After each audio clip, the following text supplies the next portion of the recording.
Not one of the oldest series in the SEC, as Allstate brings you the series history. And Tennessee had the all-time lead until this streak of 8 consecutive Georgia wins. The time they met as ranked teams. Holly Rowe with the Dogs, Kirby Smart on the field. Holly? Well, Coach, it is deafening and loud down here. How do you expect your quarterback, Gunnar Stockton, his best operating practices? Well, the best thing is we practiced against it as much as we can simulate it. It's hard to simulate this noise, so the players around him have got to help him. There's a lot of unknowns about their quarterback, Joey Aguilar. How will you adapt on the fly against him? Well, we'll see what they're trying to do. They're really talented outside. They got a great running game as well. This will be fun. Hey, Coach. You tried to simulate it by putting the speakers at practice to 12. Nobody plays it louder than Kirby, but it's still not quite the same as this. And take this in. How good is it? Kirby wants his defense on the field first, won and deferred. So you're going to see Josh Turbeville, the the Dogs kickoff man. Will boot it away. Peyton Woodring handles the place kicking and the kickoffs, and Peyton Lewis back deep for Tennessee. About to see Joey Aguilar walk into all this. Good thing they're on his side.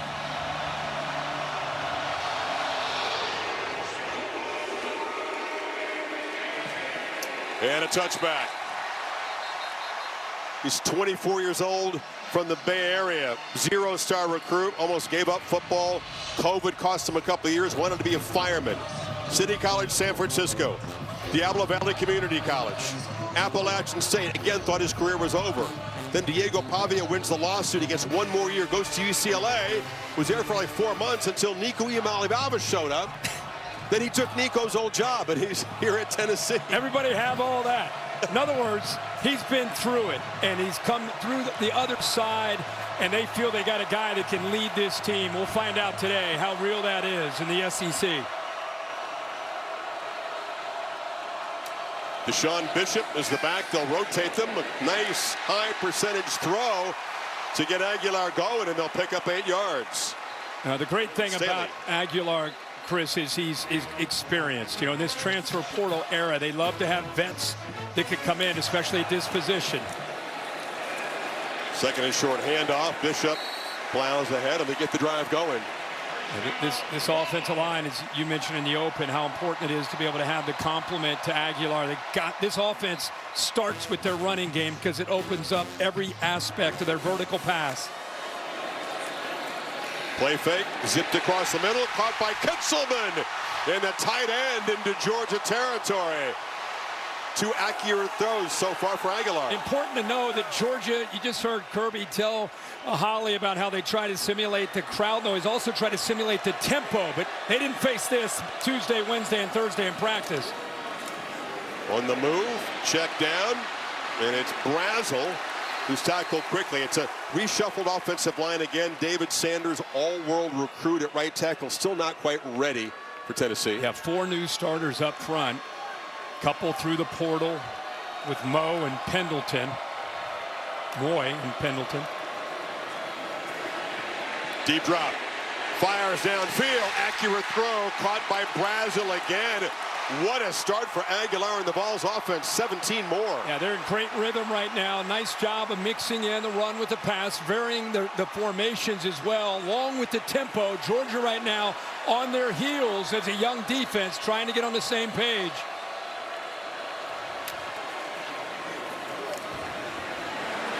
Bishop barrels up the middle. This is familiar. Tennessee has really started fast against Georgia. Led 10-0 in Athens last November. It's exactly right. They know when they get into the red zone, like any team, but especially today against Georgia, they can't settle for field goals. They need touchdowns. Crossing route. Catch made. Staley out of his slot. Hard to guard. It's 1st and goal. Yeah, right now, Georgia trying to mix up zone and man coverage. When they're in man, right now, the underneath coverage is lost. Miscommunication, some busts. And every single time they have, Aguilar has found the open man. 5 for 5. This time it's a keeper. Touchdown, Tennessee. Welcome to Rocky Top, Joey Aguilar. Can't be better than that at the start.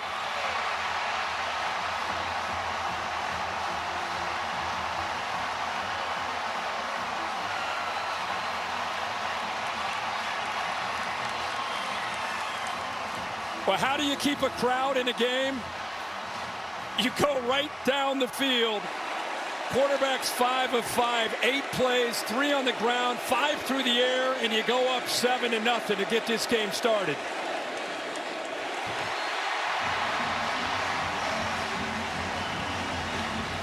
$75 yards and 8 plays and 2.5. And the big thing is they mixed up the looks, and then you get the quarterback run game. Good job of getting behind the big offensive line. The back there, Scar Thomas leads the way. And that offense could not have looked any better on this opening drive here in Knoxville at NEYLAND Stadium to get this Vols offense going. His mom Lydia says, well, we're in Tennessee, right? This is fun right now. 7-zip Vols. Done it again. Josh Heupel and Tennessee has scored in their first possession 5 straight years against Kirby Smart. He showed his team a tape. Here's what happened early. Remember what happened at the end. We won all those games, so he was prepared for this. 2 years ago, 75-yard touchdown run on the first play by Jalen Wright for Tennessee. That's right. Georgia worked their way back, and so here comes Gunnar Stockton.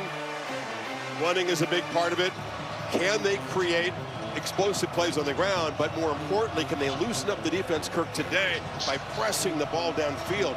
Shots have been a struggle through the first 2 games. Some of that's been the coverage that they had faced. A lot of screens, a lot of quick game. Gunnar only averaging 5.3 air yards per target. It's 130th in the country after the first couple of weeks. So you're right.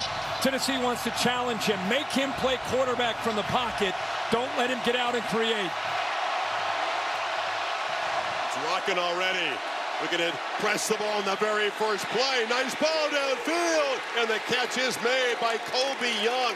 Dogs fans have been waiting for that. Well, he got a blitz late. He recognizes a one-on-one opportunity. The blitz comes here. His eyes are up off that play action. He knows he's got his guy. Downfield, puts it out in front, and that's exactly what they want today from Colby Young. Great play to start for the Dogs. He was 1 of 7 on deep shots before that completion. Stockton kind of stumbles as he runs for a few yards.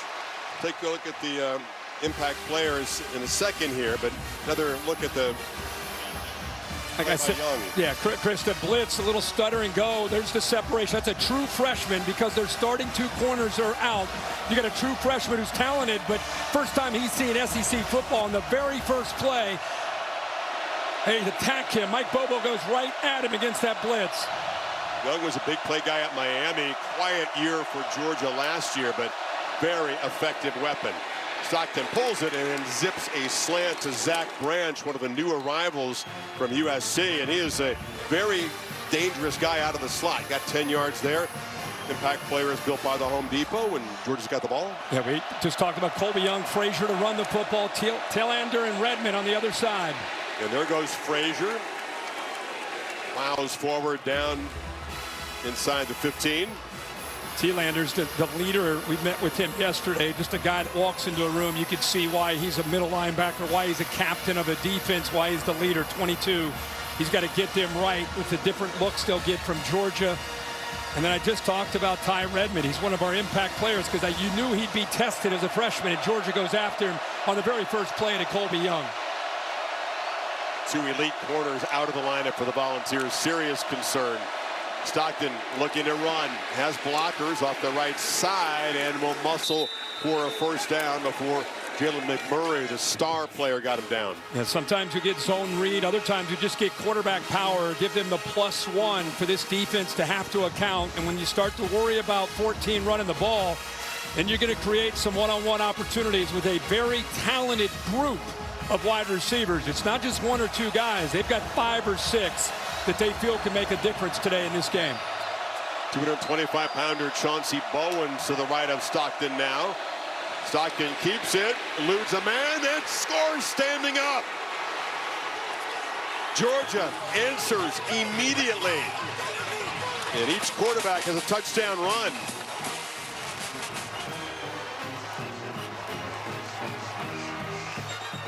What a response. Yeah, what a way to start this game. The AT&T connected clicker here. Watch him just kind of follow his tight ends, 4 and 7 around the end. Good job of reading this. See him collapse down. Missed tackle there on the edge, and he's able to get back, show you that natural ball carrier instincts that he has.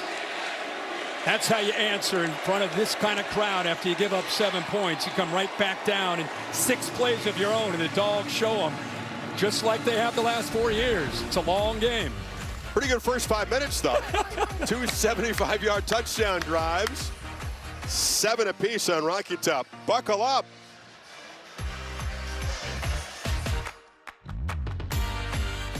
Born right here, downtown Knoxville.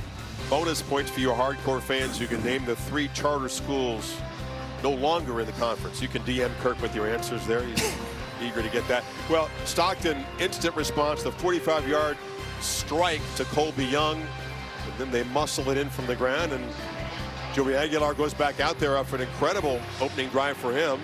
5 for 5 and a touchdown run. What a response, like we said, and it shows you the confidence that they have in Gunnar Stockton. Down 7, crowd going crazy, as loud as it can be. First play, after all the talk about not getting the ball downfield, they give him that chance to take that shot. And let's go back to that Tennessee opening drive, because it happened very, very fast. It was a mix of RPO, where the linebackers were coming up against the run game.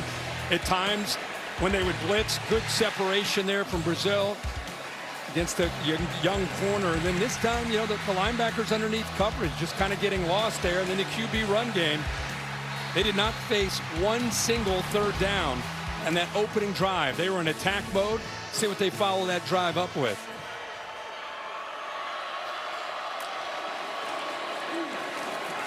It's a run to Bishop. Picks his way around left end for 3 yards. They were able to pound Syracuse and East Tennessee up front. And Kirby said on tape the offensive line looks good, even though it's been reshuffled a bit.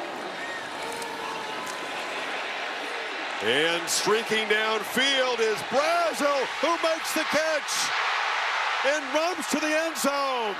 Flag down. We'll see if it stands. He beat Ellis Robinson for 72. Yeah, it's going to be a flag that they'll decline on Ellis Robinson. He got beat. He ended up trying to catch up, never fall on the football, interfered on Brazel, and then Brazel makes the play, keeping his feet, goes to the end zone. Pass interference. Defense number 1. Penalty declined. Touchdown. This crowd in love with Joey Aguilar at the moment, pressing the ball downfield, very high on his list of skills. We've seen it already. You know, and this is an aspect of their offense. People talked a lot about Dylan Sampson last year. He led the SEC in rushing, and you know, he had to adjust. Josh Heupel had to adjust his scheme to be more of a physical running team. Reality was Nico struggled with accuracy downfield, and as you've seen here, that's not been an issue with Joey Aguilar.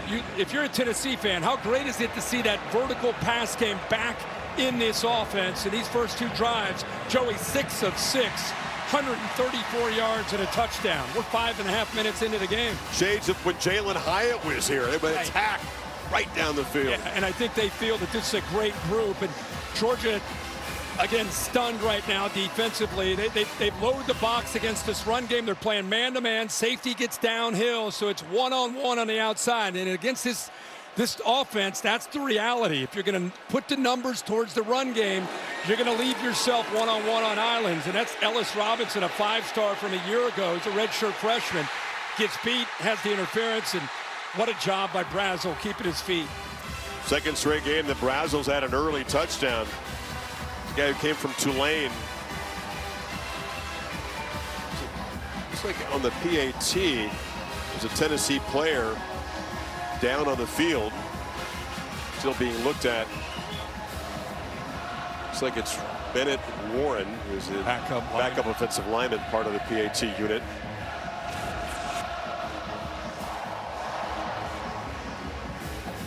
Man's going to get a workout today. Yes, I mean, they play Rocky Top like 10 times before the kickoff, and it's been blaring since this game got underway a few minutes ago. If you're Kirby Smart, I mean, okay, the first drive was one thing, but to get beat like that.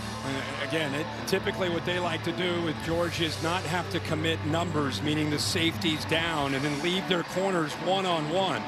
They usually are good enough at the defensive line where they can beat up this Tennessee offensive line without having to commit. And what that allows you to do is keep 2 safeties back to prevent those deep shots. Good to see he's up walking it off Bennett Warren. But there they got caught cheating a safety down. They left them one-on-one, and they made him pay for it. Say it's a long game. 85 degrees is the temp. The real feel with the humidity is 90 degrees. Kirby Smart, very mindful of that. And we'll see as this game wears on. If they keep running up and down the field, it is going to be a test of stamina and conditioning. Zach Branch at the goal line as Tuberville boots it away again.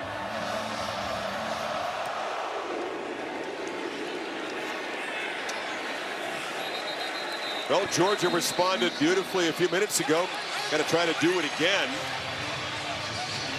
They have to respect the shots, though. I mean, Mike Bobo, I like that right away, calling that in the very first play. Well, and I think it's, especially like I said, all the noise on the outside about not getting it downfield in this stadium, down 7 in the blink of an eye, and they said, no problem. Let's give our guy the ball and let's show him we believe in him. And what a drive they put it together. Now, another answer needed by Gunnar Stockton and the Dogs offense.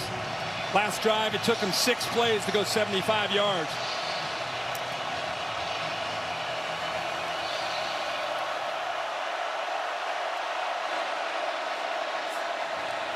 And up on the right side, that's Dwight Phillips, the speedster, who was stopped for a short gain. They wanted to re-emphasize the run game, Kirk, which was incredibly second worst in the SEC a year ago. Yeah, exactly. And this is how you do it. You get Farouk downhill. Boom. He is a physical safety. You know, that's a spot that they're very thin. Had a couple guys graduate, a couple portal guys. So got some young, talented players. Stockton zips it into traffic. Volunteer defenders bracketing the receiver. Arian Carter was close. Oh, close. I think it went right through his hands. 7 had a chance there to come up with an interception. The underneath coverage at linebacker. That ball went right through his hands. Third down snap, ball knocked loose and falls to the ground. And they were not signaling incomplete here. Ball finally picked up, but Jordan Ross off the edge pressured Stockton. They played with tempo in the first third down of the game, and fouls brought the heat. They're having a conversation here. There wasn't an immediate signal of incomplete. Steve Marlowe in charge of the SEC crew today. Illegal substitution, defense, more than 11 players on the field at the snap. 5-yard penalty, third down. Yeah, they ran on Joshua Josephs late. There's a little bit of confusion on Tennessee's side trying to get a guy off the field, but they definitely had 12 on the field. Wanted to get a third down package out there, but Georgia was too quick for him. So now it's third down and 3, empty backfield. Pressure is picked up. Stockton, back shoulder throws incomplete, trying to get it to London Humphreys, who made a good effort, but the Dogs punt team comes out. Instead of trying to get it underneath to a tight end, they decided to take advantage of some opportunities downfield. That's a one-on-one matchup. Back shoulder fade, timing pretty good.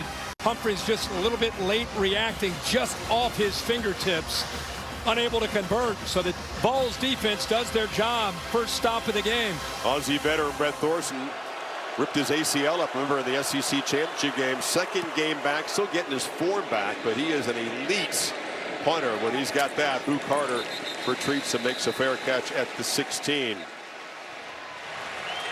51-yard punt. Seems to be healthy. It's the plant leg that he ripped his ACL on. Joey Aguilar has engineered 2 quick touchdown drives. Vols get the football back up 7. Here's Tennessee's third possession. Kirk, if you've given up 150 yards in the first 10 plays, all but 16 through the air, what does Kirby Smart, Glenn Schumann have to do right now to try to stop the bleeding? Well, what you have to do is put a roof on top of the defense, meaning keeping your 2 safeties back. You cannot keep leaving these corners on islands. Looks like they're doing that right here in the first play. Tennessee's going to run it to Star Thomas, part of that rotation, the transfer from Duke. Terrific start to his Tennessee career. Short gain there.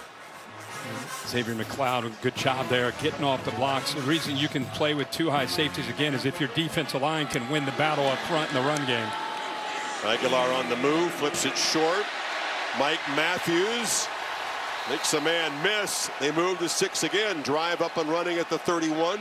14 more yards. Yeah, that's man coverage, but a long way for Dalen Everett to come over and try to stay with Mike Matthews, who can fly. Good size, 6'1", 200 pounds.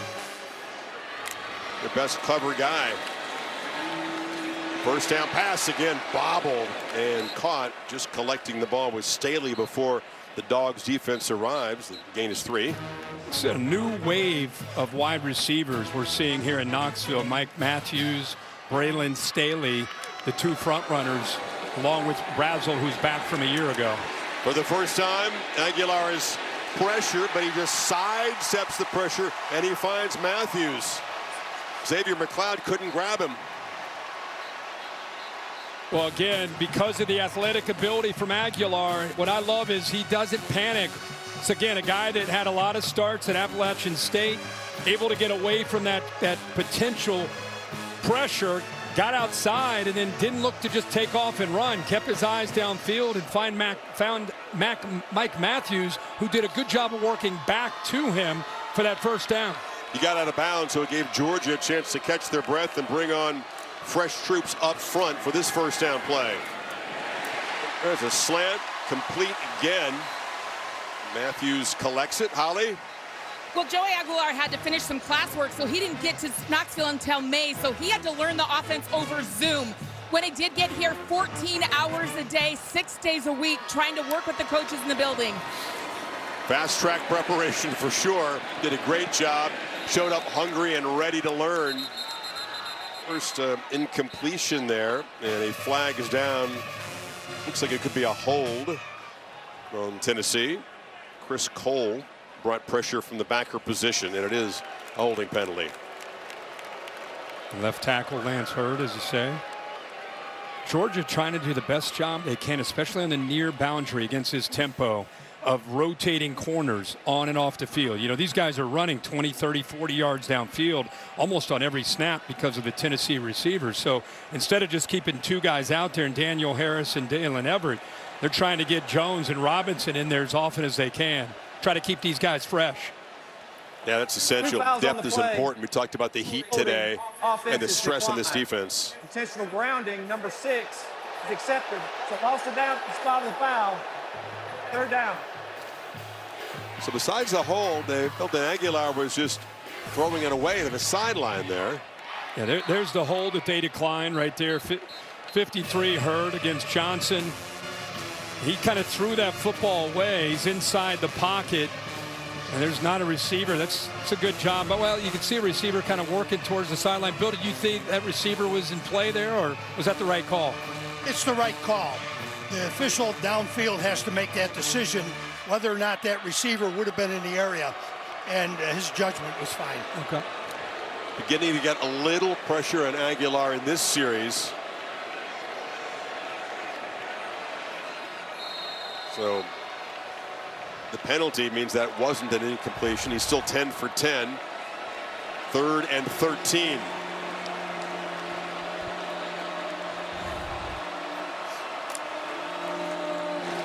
Dogs drop and play coverage, and incomplete on the far sideline, and Tennessee wants and gets a flag. That's Robinson. Tough start for him guarding Matthews. Yeah, Matthews just got to the top of his route, wanted to try to work back, but there was a hold there by Robinson, and like you said, 2nd time he's been called for interference. First one was declined. This one they'll take.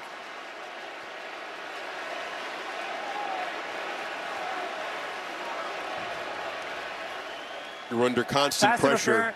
Defense number 1. It's a spot foul with an automatic first down. As a DB facing this offense, it's intense. And it was 3rd and 13. Yep. So Tennessee's able to catch a break. Kirby Smartboy, he finally had Tennessee behind the sticks. Had a chance to get this defense off the field, but the pass interference. They're going to get Ellis Robinson off the field and bring Everett back in. He's on the left side of the offense into the boundary. Play fake again, zipped on Staley makes the catch and falls forward to the 33. Already third catch for him. It's not overlook the accuracy that Aguilar is throwing with, not just statistically, but the reality is yards after the catch. He's putting it in a place where the receivers can catch the ball and have a chance to run with it. Star Thomas, quick burst and then runs into traffic. Be a couple yards short on 3rd down and 2 now. Pretty good when you, all the talk about Aguilar and his travels, and he was at App State, and he went to UCLA, and now he's the quarterback here in Knoxville. How would he be? And he's 11 for 11 to get this game started for 185 yards. Ethan Davis, Vols tight end, ran off the field holding his arm. That's what the delay is for.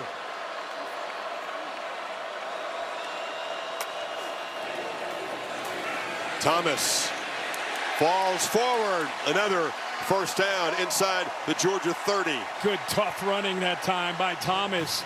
He was met right close to the line of scrimmage by Gabe Harris Jr. Did a good job of getting off his block. Looked like he had a chance to maybe make that play short of the first down, but Star Thomas kind of has great feet, can make you miss. That time just lowered the shoulder, the Duke transfer, and just picked up those 2 or 3 tough yards.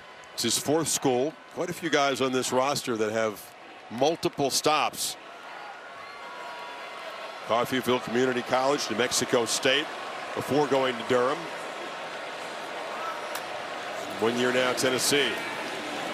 Pitch on the edge, Staley again. Between a couple defenders, dragged down to the 22.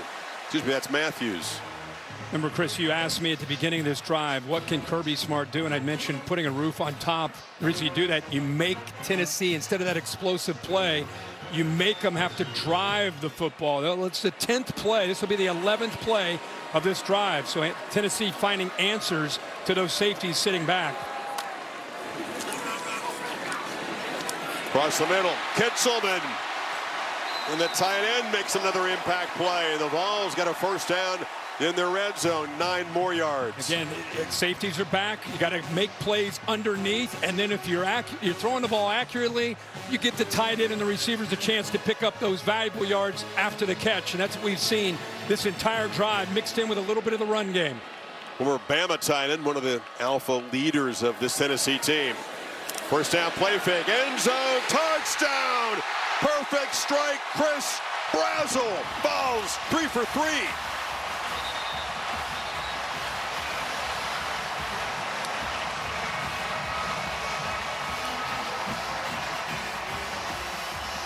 I mean, this isn't tricking them with tempo and, you know, in different formations. This is just flat out great execution by Joey Aguilar and Josh Heupel in this offense. Look really well prepared, playing in rhythm, playing with confidence, and whether it's zone or man, they've got answers. You come out of the Sun Belt, the one game against high-quality competition. Clemson cleaned your clock. He's starting 14 for 14, 213, 2 touchdowns. Yeah, pretty good start. Chris, I want you to watch K.J. Bolton, who's an outstanding player, and watch how he kind of gets lost here with his eyes. Doesn't really make a play on anybody. He got some crossers in front of him, but watch this outside move by the receiver, sets up that inside move to the post.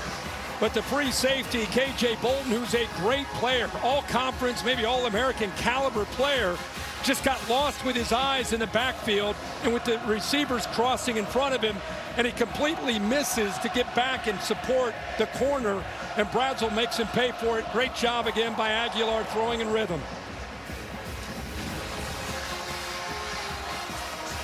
Nobody has ever lit up a Kirby Smart defense for more passing yards than that in the first quarter.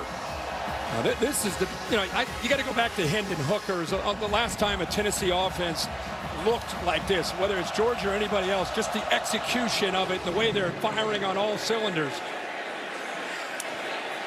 Branch at the goal line. And he can be an electric player in the return game, brought down at the 28. So now your Gunner Stockton and the Dogs, you got to take a deep breath. Still plenty of time in this game, but your defense is struggling like you never see them struggle. You know, what worries you as a defense for Georgia, you give them a 21-7 lead. That's like getting into a 100-meter dash with somebody and giving them a 20-meter head start, and you're playing catch-up. You do not want this team to get too far away from you, because it's hard to catch up to an offense right now that's executing the way they are.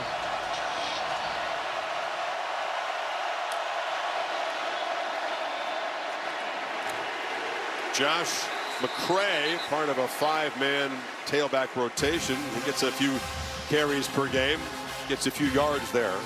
Tennessee mixing in some of their own depth. Edwin Spillman in right now. They're very high on him. Middle linebacker in for Thielander.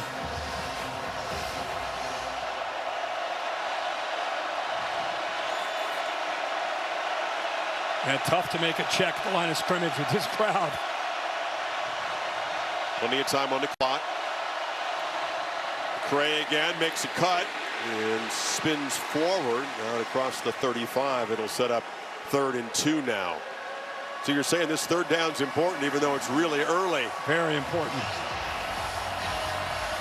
Yeah, having a running quarterback in these kind of situations really helps, whether you utilize it or not. Just the threat of it, something that Tennessee's got to be aware of.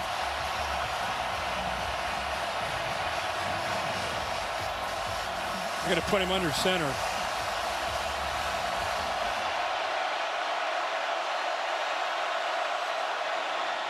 Hand it off inside McCray. 3 carries in a row. Flag is down. It's enough for the first down at the 39. Check the marker.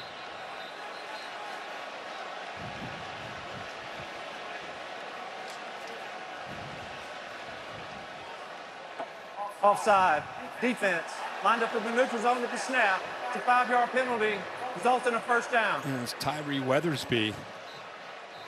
You know, the offense is left side, defense is right side, right here on the edge. He's been trying desperately to get healthy. Was sort of questionable midweek. One of the many Georgia natives on this Tennessee roster. Dogs from the 40 now. Frazier in the backfield. Fake it to him. Stockton took a quick peek, and then, as he does often, nothing's there. Takes off quickly, takes a short sack by Caleb Herring. You know, he drops back off this play action look. Watch his head. He's looking to his left. Doesn't see anything that he likes. See how he's looking over here. By the time he decides to come back to his right, there's nothing there. One of the areas he's really going to have to continue to grow is working through his progressions and sitting in that pocket when he has time to throw. Paul's been good at getting after the passer this young season. Behind the sticks now, 2nd and 12. Pressure again. Stockton flushed and just throws it away. Rush got there in a hurry. That was Herring again.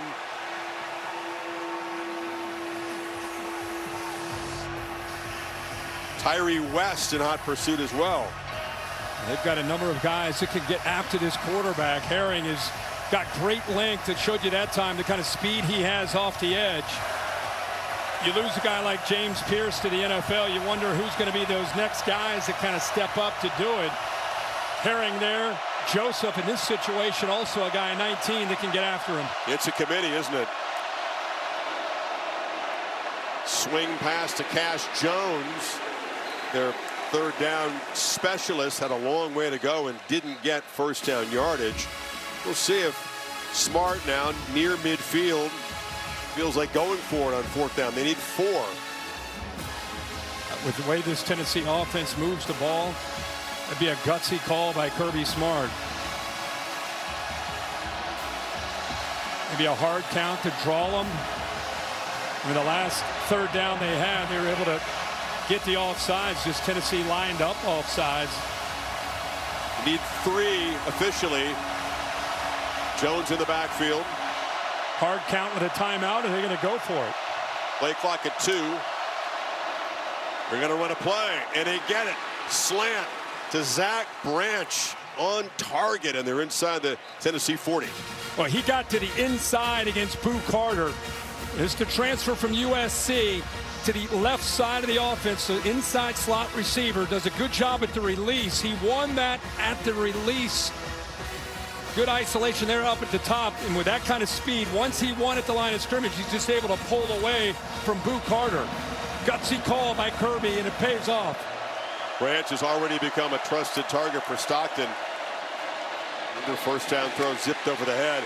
These guys very busy, as you said, out of the inside slot that time. He'll move him all over the place. He will get downfield and threaten the defense vertically, even though he's also very dangerous near the line of scrimmage with the football. Yeah, he sure is.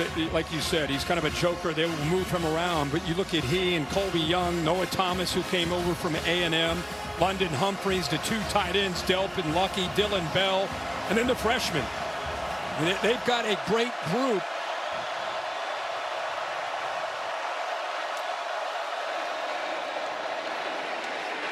And running around the right side, Frazier for a short gain. What a first quarter on Rocky Top. 3 touchdown drives for the Volunteers. Georgia trying to stay close here. 21-7 after 15 in Knoxville. Back after this message and a word from your local ABC station.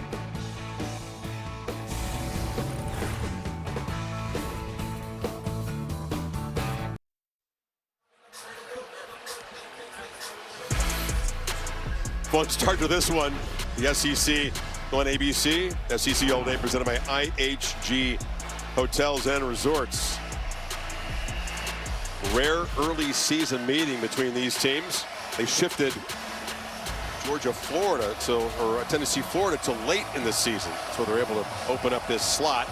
Dogs need 7 on this third down. It's 7 guys walked up. Who's coming? Who's dropping? They're all coming. Ball quickly to the perimeter.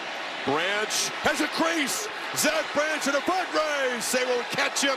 Georgia on a 3rd and long strikes for 6.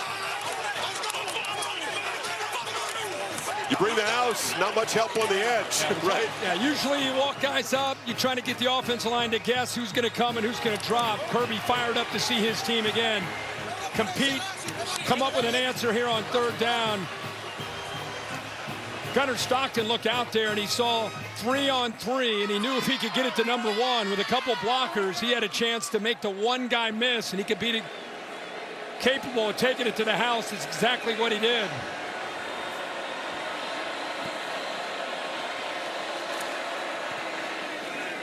So Branch, a big part of that drive, and Georgia back within 7. You got 3-on-3 out here to the outside, and Gunnar Stockton knows, even though he has some distance to pick up on this 3rd down, he knows that if he can find this man right here, he's got a chance to potentially make a difference. There's the blitz Chris talked about. They're bringing one more than you can handle. Ball's got to get out in a hurry. Now make a guy miss. Really tough angle there by the defender Turline, and allowed him to really turn on the gas. We've known his ability as a returner. Here he shows you what he can do with his ball in his hands as a receiver. What a great job by Georgia responding there. Yeah, you're right, Kirk. 2 good blocks, and then Turntine takes 1 bad angle, and Branch too fast to recover. Yeah. Turntine's the leader in that back end, but just doesn't have the speed, the gears to be able to stay with Branch. Not many do. What a test here for Georgia. Number 16, they knew coming in how tough this could be, but I don't know if they thought they'd be giving up 21 points in the first quarter like this. But Stockton and this offense giving the Dogs a chance to stay in it and compete. Well, the names change, but Georgia's DNA, there's a reason why they've been on or near the mountaintop in college football for years. Resilience. Yep. They don't panic. If you don't put them away, they're just hanging around. Give up 21 to Alabama. Remember on the road last year, defensive nightmare for Kirby Smart. Eventually came and took the lead. That's right. You know, Ryan Williams had the last word, but they fought back in that game and fighting back here. Yeah, we talked in the open last 4 outings. This is what Tennessee's done against Kirby. 210 passing yards. Look at this first quarter, 213. And already 21 points. They've averaged 14 for the whole game in those 4 games. And they got 21 in the first quarter.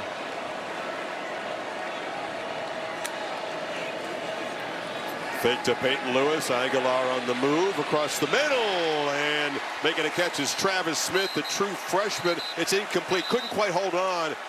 The blow was delivered, and he didn't quite complete the catch. Yeah, Guerrero did a nice job of coming up to make that contact. What focus there to initially catch the football, but because he got hit, the timing of that dislodges the football. Perfectly timed, clean hit, and the ball comes out. Had a chance to recollect it after the hit, but it kind of squirted out of his hands. Lewis on a second down run works hard for 6. Holly? Well, guys, Ethan Davis went out. It looked like his shoulder had popped out. They've put it back in. He can get back out and play right now. Put it back in high tempo. Pressure. Aguilar avoided the sack initially. Flag is down in the secondary. Georgia Stop did near the line not, of scrimmage. they didn't get off the field. They tried to substitute, always tricky to do against Tennessee. Tennessee hurries, they see them trying to substitute and look at the Illegal top. substitution defense. They More than don't 11 do it, they players on the field aren't at the quite snap. able to get off the 5-yard field. penalty. Yardage results in a first down. Nick Saban talked about that this morning on College Game Day. We talked yesterday with Kirby on our call about third down substitutions or any down, trying to get 3 or 4 or 5 guys on or off the field. When Tennessee doesn't substitute as an offense, you better do it. You better do it fast. They try to sneak 4 guys out there, just unable to do that. You got to sprint off the field, too, as tired as you are in that situation. They didn't get off that quickly. So Tennessee, first down from the 36. It's Lewis in the flat and couldn't hold on. Pass was behind him. Pressure coming off the edge there by Janelle Aguero created some traffic in the area. Boy, they are very fortunate he didn't come up with that football. The linebacker, C.J. Allen, got caught up in some traffic, and they were playing man coverage. There was nobody down that right sideline. If he was able to hold on to that football, that would have been at least a 30, 40-yard gain, if not a touchdown. It's the second time, that previous play, second time Tennessee's been able to pick up a first down on a third down via a penalty. It's a second down run. Collision off the left side. Peyton Lewis can flash some serious speed. Hasn't really had a chance to break a long one yet this year. Ja'Cory Thomas made the stop there. Going to be 3rd and 7 now. This is what I talk about, where Tennessee, if they don't substitute, Georgia now they are. They are going to substitute because Tennessee brought a player in. So here Kirby's talking to the official about making sure they have time to get their guys on the field. Yeah, mass substitutions for Georgia as they just try to slow this Tennessee offense down and force the punt for the first time. Please reset the game clock to 13 minutes, 58 seconds. 13:58. Put 30 seconds back on here. This is a play by Mike Matthews. His helmet comes off, so even if he didn't want to come off the field to continue to go tempo, he has got to come off the field. That's what Kirby was talking to the officials about, make sure he had to come off. Again, gave Kirby and the Dogs defense a chance to get their personnel, give them 5 defensive backs. See if it makes a difference here.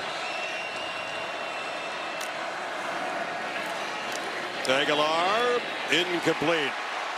Cooling off a bit after that torrid start. That pass was just behind Staley, and here comes the punt team for the first time. He actually has watched both of his receivers to tie it in to the inside. Kitzelman's open. He elects to go to the outside. Good route, just a ball, one of his few passes that has not been perfectly on target. A little bit behind his receiver there, Staley. So it's an incompletion, and first time we've seen the punter come out. Jackson Ross, ladies and gentlemen. And he rolls to his right with some pressure there, gets it away. And Branch doesn't play it. Is he going to get to the end zone? They sprint down and bat it back short of the goal line. It's a great special teams play by Bennett Brady. The long snapper went all the way down there and acrobatically prevented a touchback. Good hustle. I was watching and nobody touched him at the line of scrimmage. It was a full sprint, and he's rewarded for that effort by just an amazing play here by the long snapper to bring the Dogs deep. Long snappers around the world say we're athletes too. No doubt.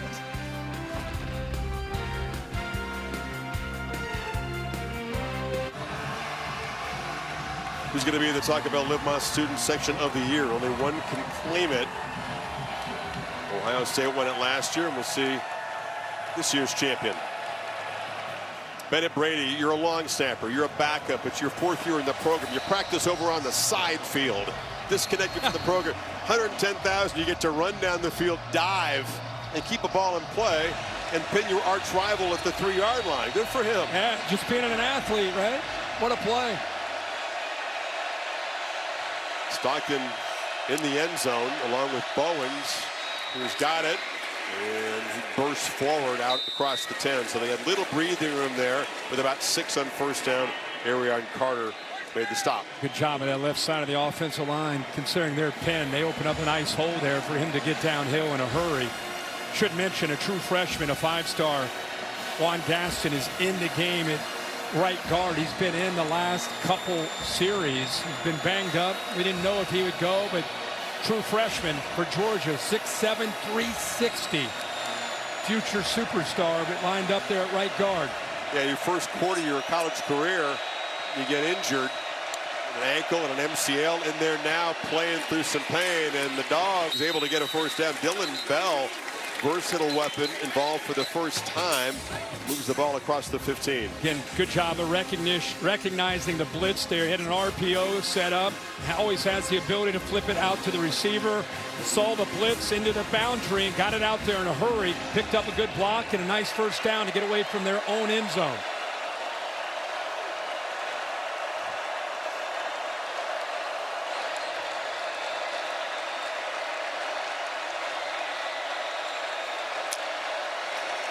Brantwin in motion and has some space after he makes the catch. Kind of tracked across. They didn't really follow him. That's a nice first down chunk. Ty Redmond forced him out. There is a penalty marker on the field.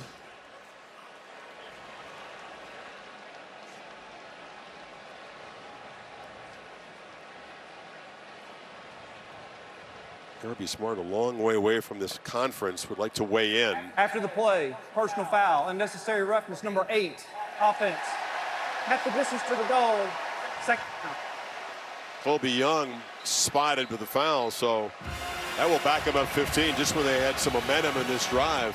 Yeah, he's trying to make an effort play, he's downfield right there in front, picking up a block, trying to help. The only thing is he just kept working 5 yards out of bounds. That last shove, huh? Yeah, the last shove when the penalty came out. Kirby said, went it to his temple, the universal symbol, we got to be smart. Something else for Georgia to recover from. 2nd and 15. Bubble screen. Young trying to make up for it. Gets back 13 yards. Sets up a 3rd and 2. You know, all these quick throws we've seen really in the first 2 weeks for Georgia. It's you know, there's screens, but it's an extension of their run game. With Tennessee pressuring and linebackers getting downhill, a great answer to that is just flip it to the outside and ask your receivers to win one-on-one, whether it's running a route or trying to make a play after you catch the football.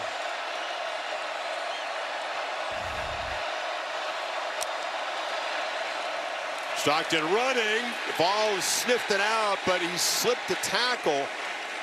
Tyree West got in there. Still going to be spotted short of the first down.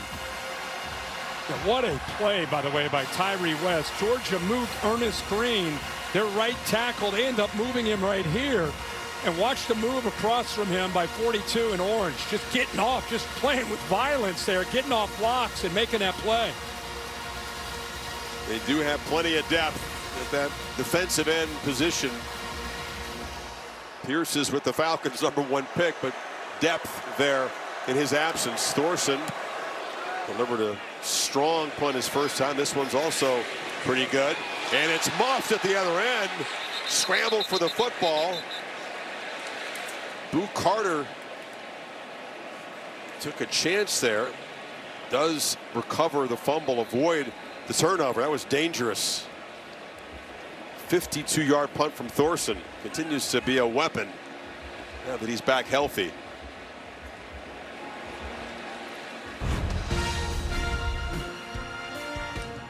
Tennessee trying to get the offense going again. 21-14 Vols.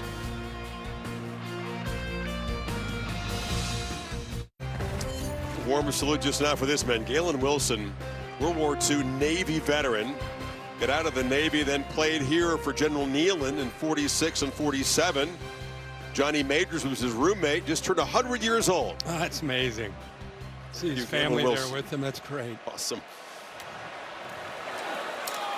He tries to get the drive going, and this is Bishop off the right side. Picks up about 6. They're going to get back to that tempo. He just joined his first 3 drives for the Vols, resulted in touchdowns. Last drive, first punt of the game. Aguilar, after 3 straight incompletions, which came after a 14 from 14 start, finds Matthews first down to the 40 in front of Dalen Everett. Yeah, Dogs brought the blitz here, but look at the hands here by Matthews. Watch him come back, and in all hands. Love to see that as a quarterback, because you know you can trust him. That time he kind of used that left arm to wall off the defender, went up and snagged that. Aguilar took his eye off the football, fumbled the snap. Matthews was a 5-star recruit. Nagging injuries, never got his freshman season going, but you can see he's part of a really talented and varied receiving corps for Aguilar to work with this year. Yeah, I agree with you. You know, he's got good size. 6'1", 200. In high school, he played defensive back and receiver. Took him till last year to really start to hone in, and really has taken off in camp this year. You can see it. 2nd and 14, deflected. Flag is down. I wonder if they lined up in the neutral zone. Raylan Wilson got a hand on the football. Yeah, they did. Kind of looked from here that. And man. Offside. Yeah. Defense number 90 lined up in the neutral zone. 5-yard penalty. 2nd down. Number 1 defensive recruit in the recent recruiting class, Elijah Griffin. Yeah, he's right here. Had both hands in the dirt, didn't have his head swiveled to the left. Things like that matter against this offense. They had lost 5 in the first play, give them 5 back. Yeah.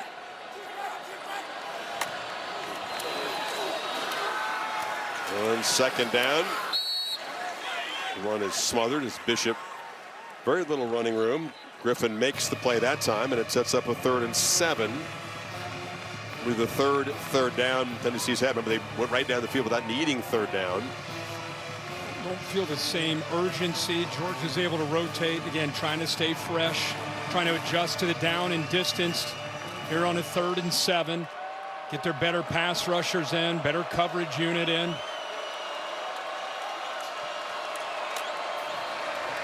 Pressure comes, picked up, complete across the middle, hammered short of the first down as Rodarius Jackson, as Jonel Aguero knocked him down on the Tennessee side of the 50. 4th down and 2. Volunteers offense out there showing tempo here. And Kirby's going to get a timeout. It's a big enough play. He wants to let everybody catch their breath here and get the right call with 8 minutes to go here, 8:05 to go here in the 2nd quarter. Yeah, smart use of a timeout, no pun intended. So we'll take a pause here. Volunteers near midfield trying to add to a 7-point lead.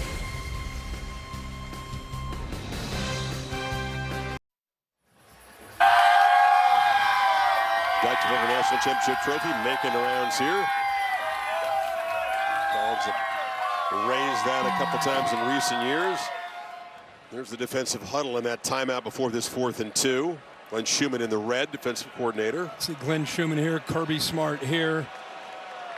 Everybody dialed in. Kirby telling us this week that this team is a tight-knit, maybe even more tight-knit than they've had the last couple years. Love to hear that. Good meeting, good meeting. They're going to punt, though. Yeah. But, hey, without that timeout, maybe Tennessee goes for it, so they're going to get the football back regardless. That's a good point. Josh Heupel electing to play field position, and Jackson Ross does his job, boots it down. Branch makes a fair catch at the 10-yard line. So still midway 2nd quarter. As Kirby said, these are long games. They evolve, and the 1st quarter doesn't decide it. And the way this game started, I mean, it was back and forth in the last 2 or 3 series. It's become a little bit more of a field position game. And Tennessee punting the last couple times, pinning Georgia here at the 10-yard line to play the series before that. It was down inside the 5. So keep in mind, it's a big series. Even though we're 7:58 to go to the half, Georgia did defer. They do get the ball to start the second half. Let's see if Gunnar Stockton can do anything with this possession.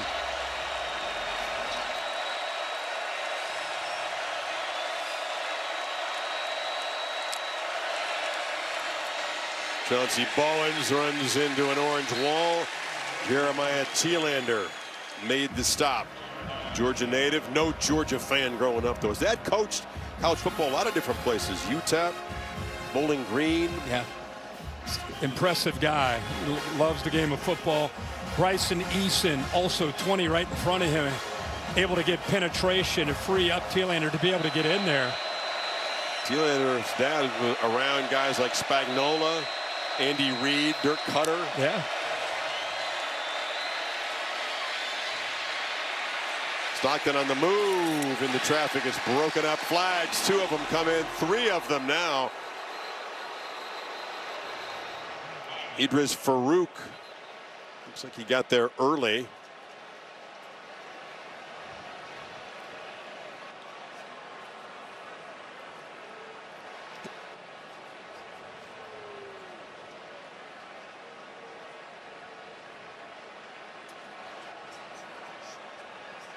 Farouk, one of the first-year starters on this defense, a special teams guy.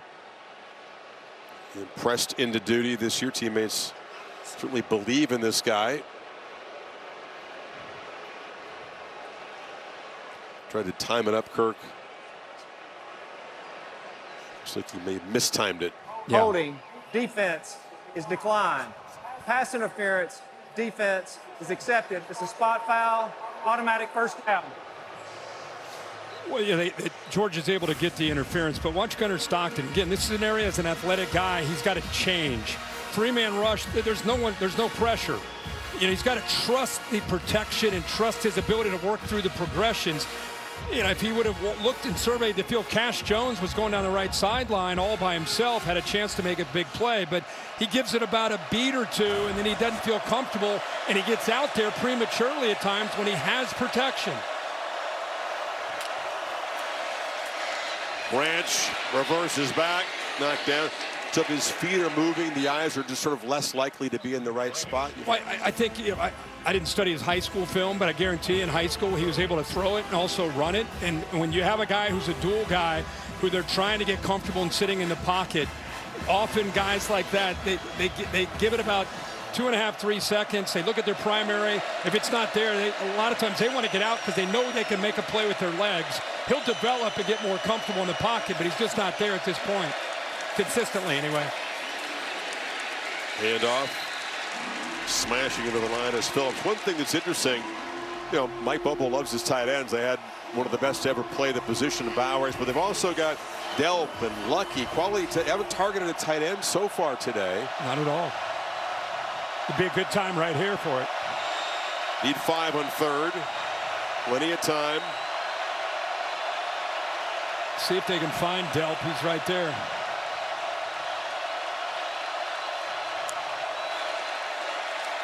Pressure comes. Stockton has time and loops it down the field. Another flag comes in. That's the freshman again, Ty Redmond. They've been targeting him this entire first half for some big plays. Get an interference this time on him on a big 3rd down play. Yeah, to cover Noah Thomas, the big Pass interference, 6'5" receiver. 15-yard penalty, automatic first down. Brought him in from Texas A&M. And they're 2 for 3 for 55 yards going against a true freshman, and now you get a PI on a 3rd down. Too handsy. Oh, yeah, grabbed a hold of the jersey.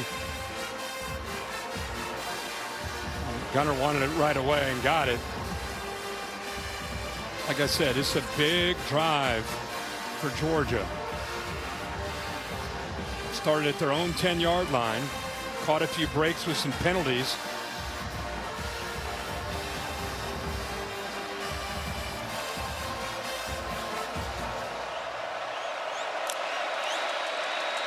Bowens bounces it.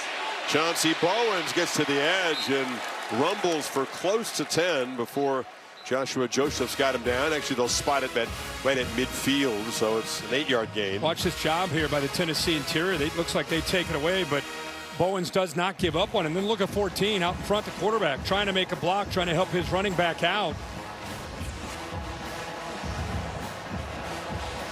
I don't know how they spotted it at the 50, but that's where the football is. Looks like he fell well across that.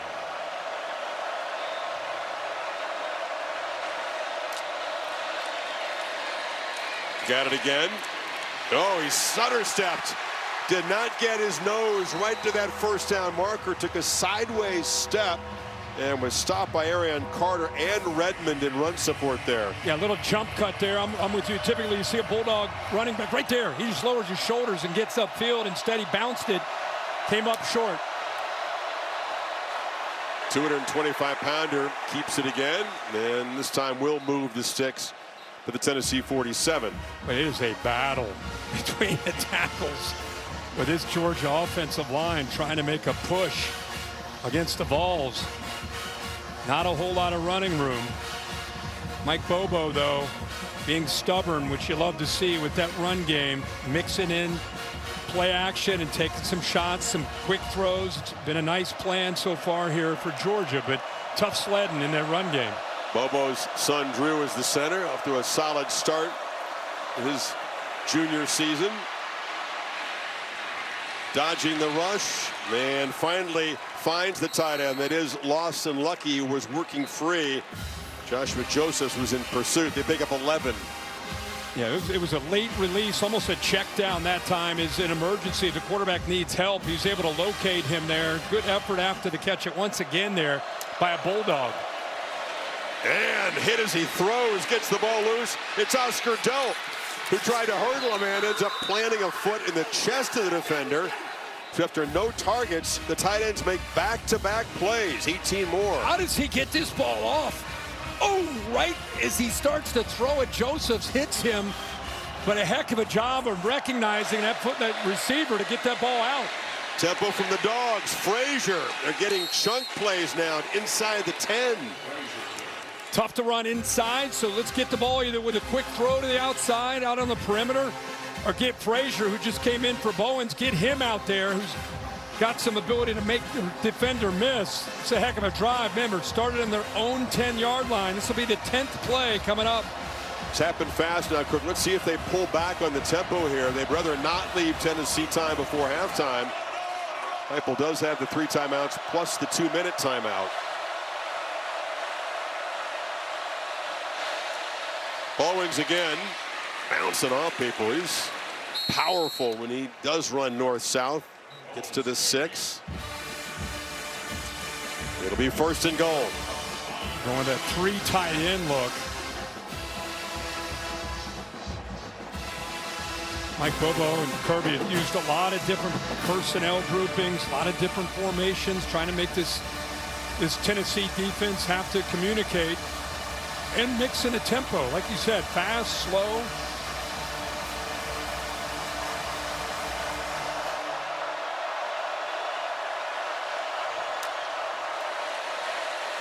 Frazier. Downhill for a few.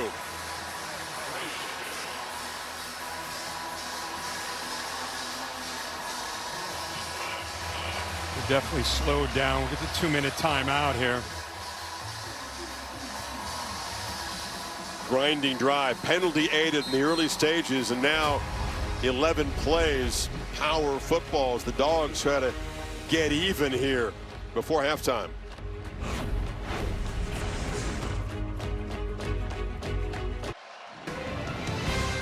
Great September day in the SEC. When we are done here, it's off to the Bayou. Billy Napier and the Gators, much needed attempt at a big win. LSU rolling in at number 3. Follows at 7:30 Eastern time.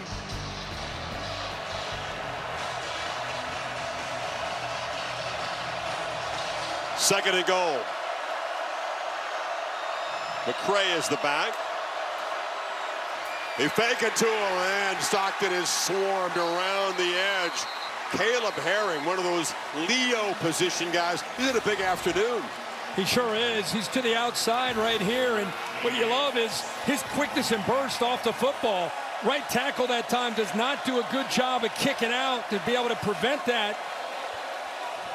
Ernest Green lined up on the other side. That's Weenie in there at right tackle.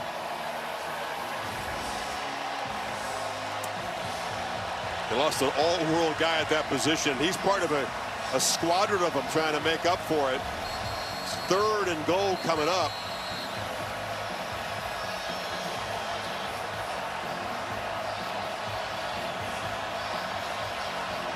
Clock was stopped after that play. Bill, why would the clock be stopped here? I'm going to check the board, but I think we had a team timeout. Okay. Tennessee may have used one. Sorry, I didn't see it. 3rd down coming up. On the move, Stockton. Knocked down short of the goal line. Jalen McMurray was tracking him. It's 4th down. See what Smart does here. 2 yards short. Tennessee playing enough zone there underneath, and they've got speed to be able to chase Gunnar Stockton down. Eyes on a quarterback, especially in this area, huge. Great play by McMurray. So Tennessee will take another timeout here before this 4th down play. For now, the offense in play for Smart. Getting to get the football to begin the 3rd quarter. Still confused by the previous play. After that sack, the game clock. I think Tennessee had taken a timeout. I didn't see them signal that, but they've now got just one left. One left, okay. So trying to happen quick. Preserve some time. Whatever happens in this play or this series, they will have an opportunity to get the football and do something with it.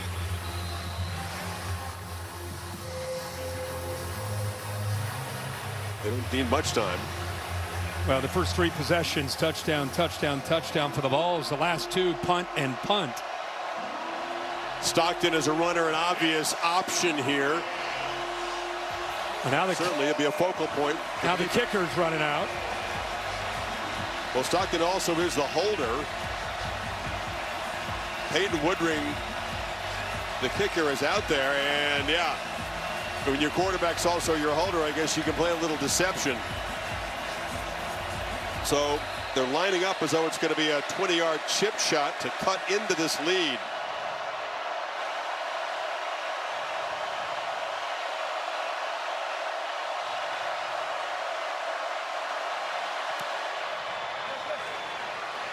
Ultra reliable Woodring does that.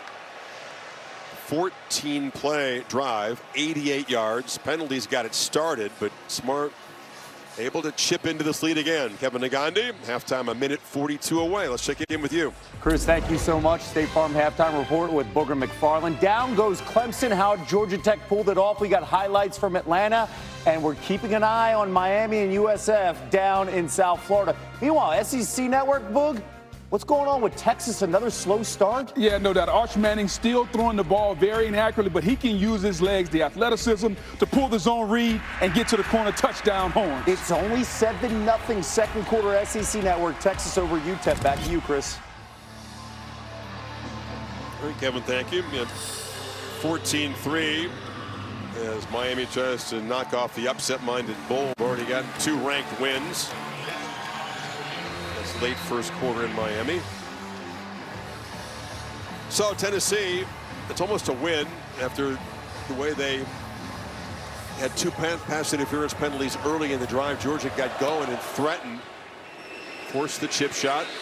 Yeah, we'll see if Aguilar and this offense can get some rhythm back here. Yeah, in those first 3 drives to this game, there was a lot of big plays. They had 6 plays over 15 yards. Aguilar was in great command, and Georgia answered right back. I mean, it looked like we had ourselves a shootout. Both those drives, 5 minutes in, it was 7-7, and Tennessee didn't stop. In fact, first 3 times they had the football, they put 3 touchdowns up in a hurry, in a blink of an eye. But give Georgia a lot of credit. Just kind of weathered that storm with this crowd in Knoxville, got the ball to Branch, get it to 21-14, get the field goal now, 21-17, get the ball again to start the second half. Aguilar across the middle, it's incomplete. So he's just 2 for 6 after that 14 for 14 start. C.J. Allen delivering the shot there. Yeah, great job by C.J. Allen. He's out here, and he's just reading the eyes of the quarterback, and they bring him inside just enough to get, looked like his fingertips on that to knock that away.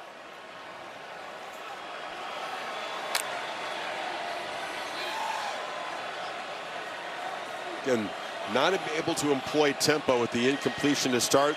Much more methodical since that torrid first quarter. Star Thomas spins in the hole, falls across the 30.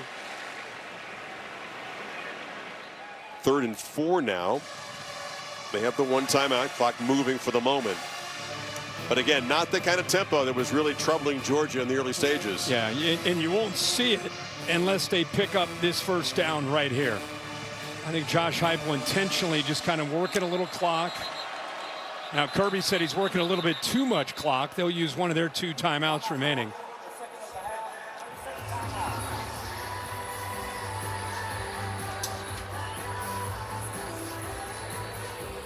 It's not how you start in this rivalry, it's clearly how you finish. And Tennessee couldn't have started better. Great for Joey Aguilar, come out, your first big game, facing a quality defense, and it just like you'd practice it, like there's no one out there.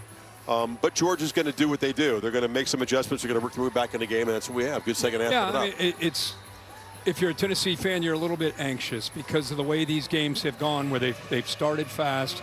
And it's a 60-minute game. I don't know how many times since I've been in Knoxville I've heard it's a 60-minute game. It's a 60-minute game. It's because they played pretty well for 30 minutes, but they got off to such a fast start. You're not going to be able to maintain that, right, for an entire game. But I think Georgia settling in defensively and getting their own offense going become a really good football game. Look at those last 2 drives compared to the first 3. They're able to get this conversion. That's where you'll see the tempo, especially with just the 1 timeout. Aguilar backpedals and takes a shot downfield. Matthews couldn't make the grab. Janelle Aguero comes up with it. So launching into double coverage, trusting his receiver. Instead, it's a takeaway for the first time today. Well, Aguilar's known for his physicality. Here he's just playing center field and does a good job of working to his right, to our left. Ball is hung up there, and Aguilar's gotten away with a few of those in the first 2 weeks against inferior opponents, but not against Georgia. Brought to safety over with his eyes. It's a guy that threw 24 interceptions in the last 2 years at App State. Can't throw that ball up in the SEC and think you'll be able to get away with it. Good job of coming over to make that play by Aguilar. The Dogs 1 timeout, 1:02 from their 30. Let's see if Mike Bobo, knowing he's going to get the football to begin the second half, gets aggressive here.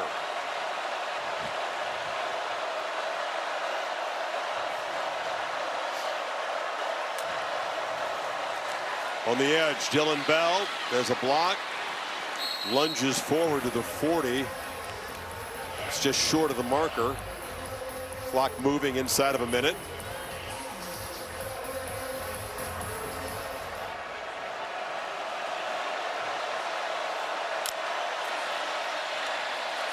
Slant, diving catch just enough for the first down. That's Young picking up 5. Yeah, great location on that football, away from the defender who actually did a good job of jumping the route, Colton Hood.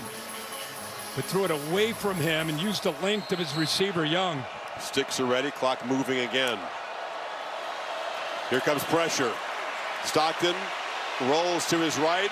Flag is out. He almost threw an interception.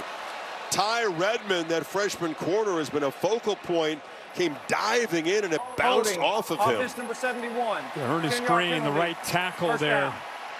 Again, when the quarterback leaves the pocket, it puts the offensive lineman in tough spots when it comes to dealing with the rush. They're expecting him to be in the pocket, and he gets out there. He feels that pressure. 71 right there on the hold, and a risky throw into traffic.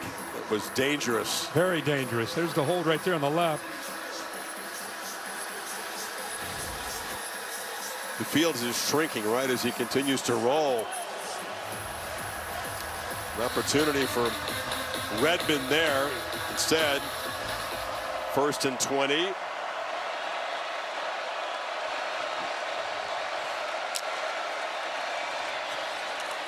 Jones slips through a tackle, knocked out of bounds across the 40 by Carter.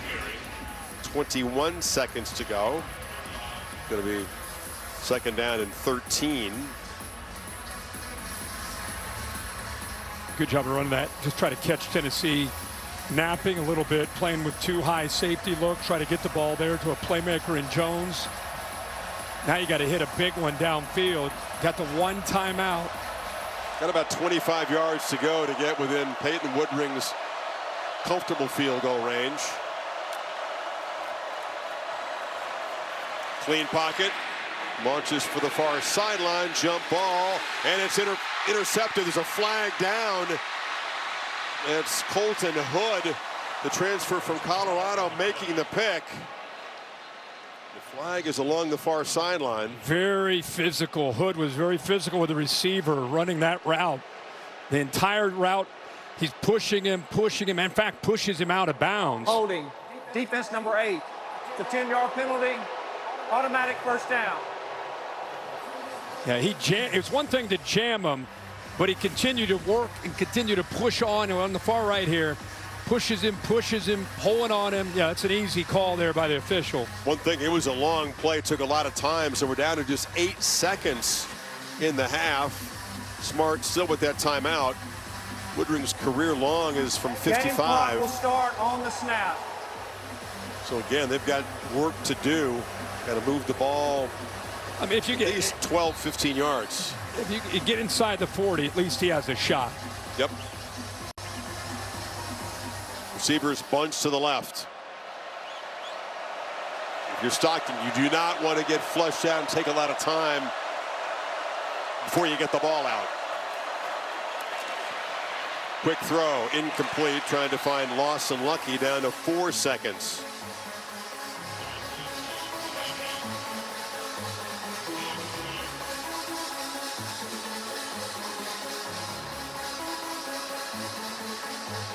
That took 4 seconds. Can you get an incompletion to get the clock stopped within 4 seconds to get the field goal team out there? Yeah, tough to do. At least they got the 1 timeout. You can throw a quick ball and just instantly take a knee as soon as you catch it and call the timeout from the sideline.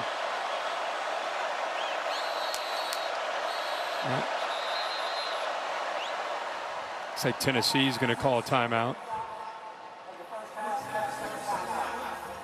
Use them if you got them. Just trying to get defense on the same page.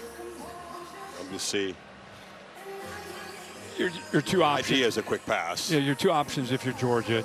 The ball's right at midfield. You're either going to throw that really, really quick pass, instantly go down, call the timeout.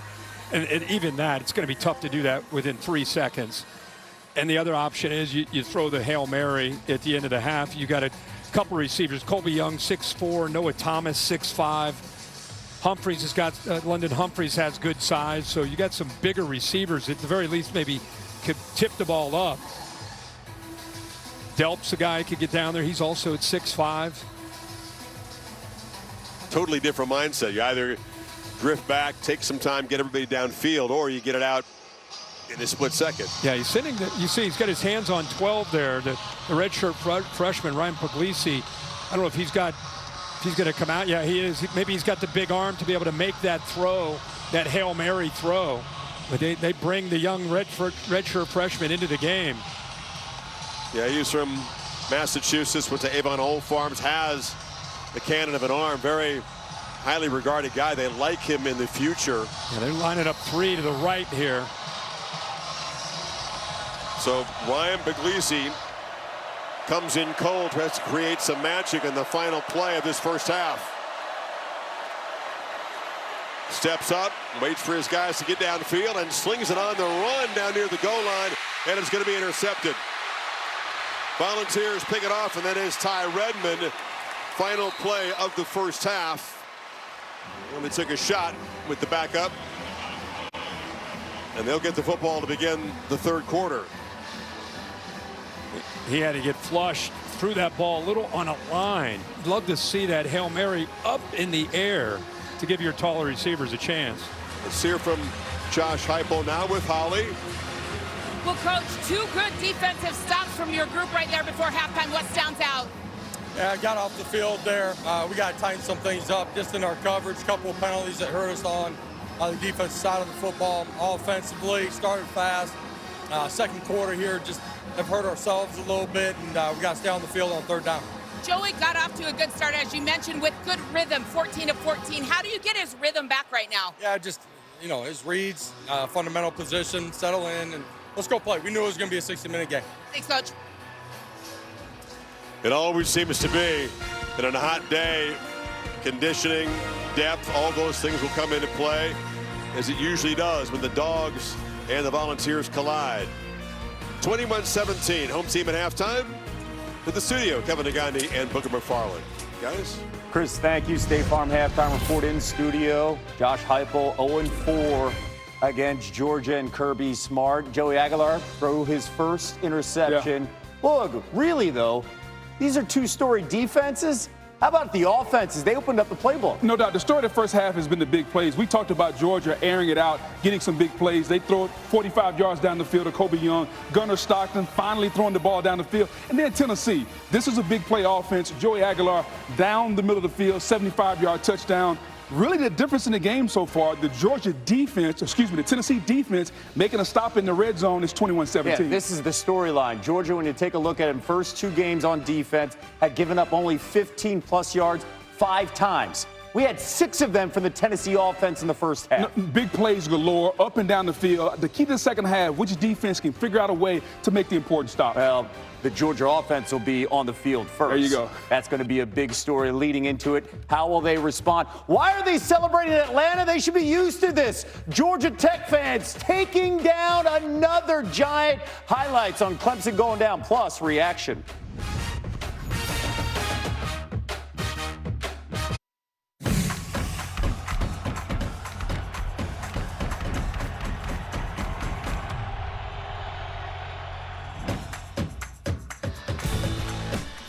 Back on Rocky Top, set for the second half. You're watching the SEC on ABC, presented by Burger King. Chris, Kirk, and Holly back with you. The trend is strong, familiar in this series. Tennessee starts quickly, but Georgia perseveres. And you don't knock the Dogs out of the early rounds. You got to withstand their pushback. And we'll see if Tennessee can. Georgia gets football to begin the third quarter. Is this the year that's different for Tennessee? Well, if it's going to be, it's going to be because Josh Heupel goes back and says, guys, we've learned about this series. We know how it's gone. We're going to get back to being that tempo team, that aggressive attacking team we were in those first 3 series when they were able to put up 21 points in the first quarter. Here's the coverage where it counts, presented by T-Mobile 5G Home Internet. The Dogs' last drive of the half. Yeah, right towards the end of the half, they had a chance to potentially tie this up. Nice run on 1st and goal, but then the Vols did their job. Caleb Herring coming off the edge there, coming up with a nice sack. And then they flushed the athletic Gunnar Stockton out of the pocket and eventually chase him down with Jalen McMurray making that play to force the field goal. And that's how we got to 21-17.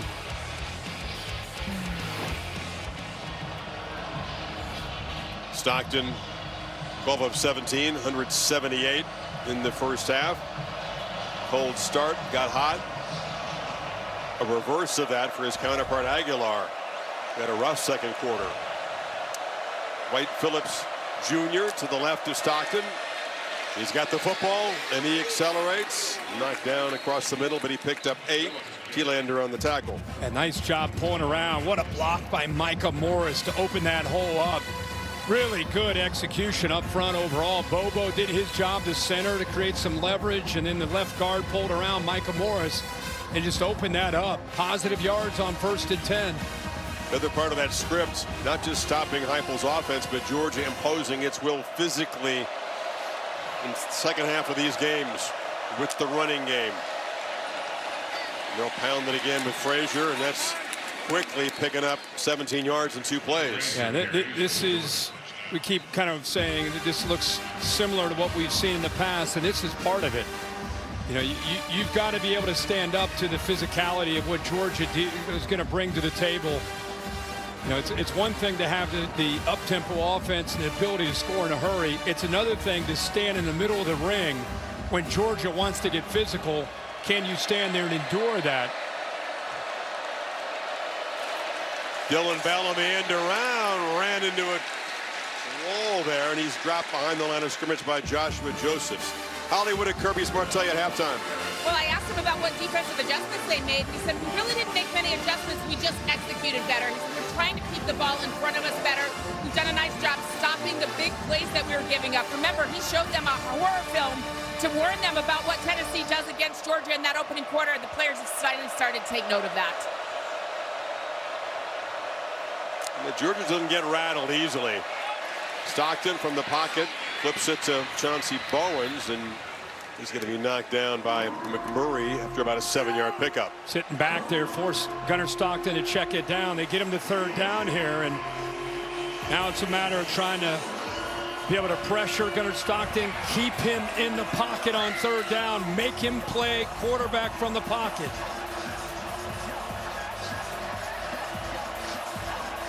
Dogs 3 of 6 in the first half and third down.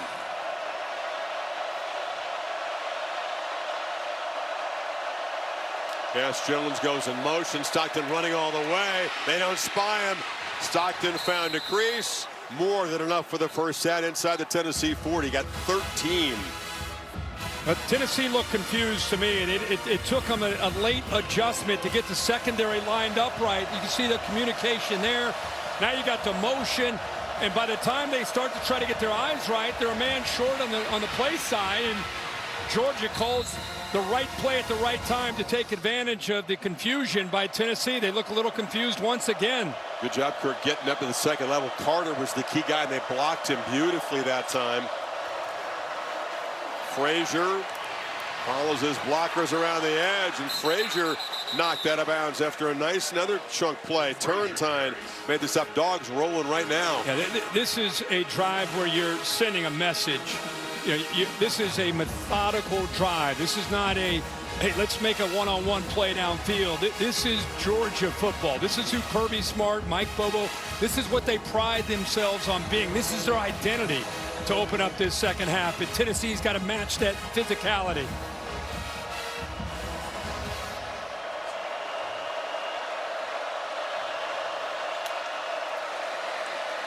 Frazier, they matched it that time. They were all over the running back, and Caleb Herring had a good ball game, spun him down. So it's another one of those third down and mediums now. Yeah, and Caleb Herring is having a football game. You know, they've had to rely on some depth. It's a poor job there by the tight ends pulling around there. Lucky, who's been typically pretty rock solid. He and Delp, that time they just, it was a whiff, made it pretty easy. But Murray, or Caleb Herring rather, is really having a game off the edge. 31 in orange. Ball's trying to communicate, look more organized for this third down play.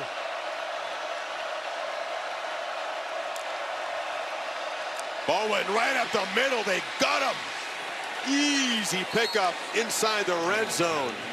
Well, they gave him a little bit of their own medicine. They spread them sideline to sideline. Look how light they are in the box there. Not enough bodies. And that play just opened up in a hurry. Linebacker got downhill. Drew Bobo picked him up, 74, and look at that. Hey, Chris and I could run through that hole. That thing opened up. Better idea for Bowens to do it, but yeah, see Heupel's feeling it. He's trying to get the crowd going here. Ninth play. This powerful drive. It's Phillips who takes a turn.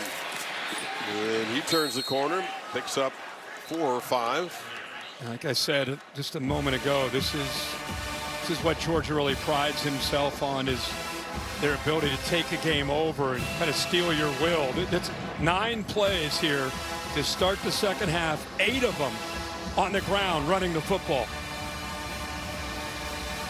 Now they're down in the red zone, trying to take their first lead of this game.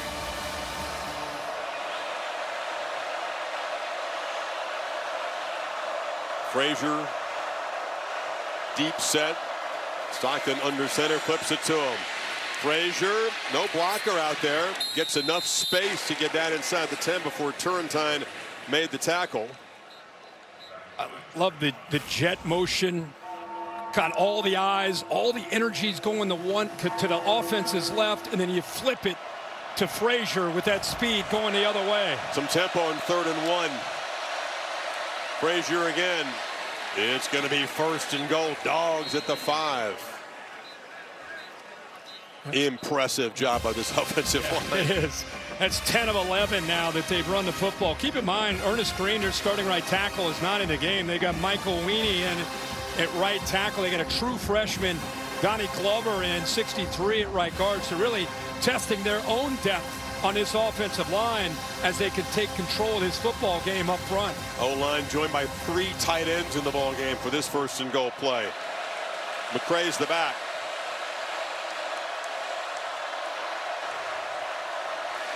He's got it. Powers forward for a couple. Arian Carter got him there, about the 3. Yeah, much better job up front, just holding their point, and it freed up Talander and Carter, the linebackers at that 2nd level, to be able to get downhill. But you could see, look at Tennessee, they're huffing and puffing. I mean, not only are they physically tired, this is one of those drives that tests you mentally, the psychology of this football game. Great point. 13th play of it right here.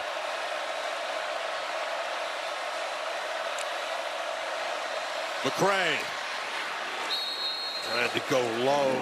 His dive stopped just short of the goal line. 3rd down coming up. Dogs playing with some tempo here. They're going to go fast. On that same look, trips into the boundary, probably run right. McCray muscles, no signal, touchdown, Georgia. Powerful statement drive right down the field. Almost 8 minutes off the clock, and they take the lead for the first time. That's 13 of 14 plays on the ground behind that offensive line, mixing in different backs. Frazier, Bowens, saw Cash Jones here. What a good, tough run.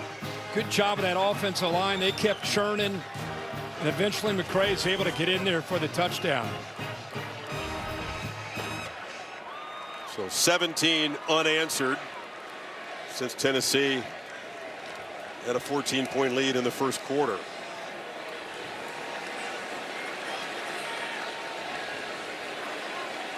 Place has gone quiet because they've seen this movie before. They know their team is going to have to respond strongly right now. Georgia right down the field. The mean machine in the red and black is in front 24-21.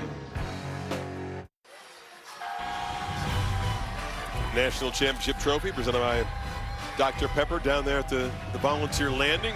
A lot of folks walk to the game here. You can take your boat, drive if you have to. And in Miami, January 19th, that trophy will be awarded. Can't wait to see what unfolds between now and then. Love this setting. Beautiful.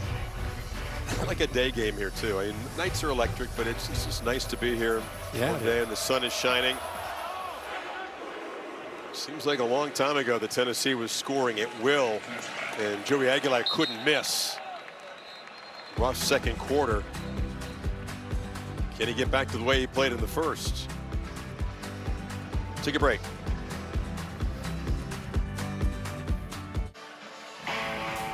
Well, Joey Aguilar got off to a great start, and a big part of that had to do with the scheme, the tempo. Look at the time he has to be able to throw the ball here early in the game. Brazel makes a big play, keeps his feet, scores a touchdown, anticipating. Here, a nice slant. They had Bolden out of position. It's a nice throw. But since then, it's been a different deal. Georgia's done a much better job of winning up front, affecting him, mixing up some twists. Here was an interception near the end of the 1st half, and he started this game on fire, didn't miss a pass. Everything was working. Tempo was on fire, 14 of 14 for 213, and since you can see it, 2 of 7. Yeah, best 1st quarter any quarterback's ever had against a smart defense. Can they get back close to that? Tempo teams, the first play or 2 of a drive, very important. And Aguilar checks it down, and it's dropped. They just not executed at all. Bishop couldn't hold on. There's a flag down. in the pit area. Yeah, they're going to have a hold. Wow. Yeah, not a great way to start. In the worst possible way. Now everything is backed up. You got to work hard just to get a first down of the possession. Your defense just took a beating on the other side too. You don't want to have to throw them out there quickly. Holding. Offense number 56, 10-yard penalty, first down. So even using tempo is risky at this point if you're Heupel. Yeah, it's amazing. And that hold is in the middle here. Sam Pendleton, the transfer. Actually, I think that's 74, the left guard. They call him 56, but it was the left guard there that held. First and 20. Hand it off. Bishop gets a few yards back. Just to respond to what you're saying, it's amazing when you jump out with 21 unanswered early and you're just looking good and everything's working so well. It's 24-21. This place, right, they need something to get them back. I'm talking about get the crowd back. They feel like they've already been beaten. Aguilar, second and 12, left the pocket and got rudely greeted by Raylan Wilson. Oh my gosh, I don't even want to talk when we show this. If we can get this in real quick. You want to talk about textbook? Oh my gosh, that's beautiful. Talk with his pads loudly. But he hits him, look everybody, he wraps up.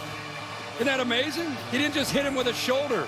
He wrapped up, he hit him, and then he wrapped up in the open space. Textbook. 3rd and 11. Weird to see a guy wrap up like that.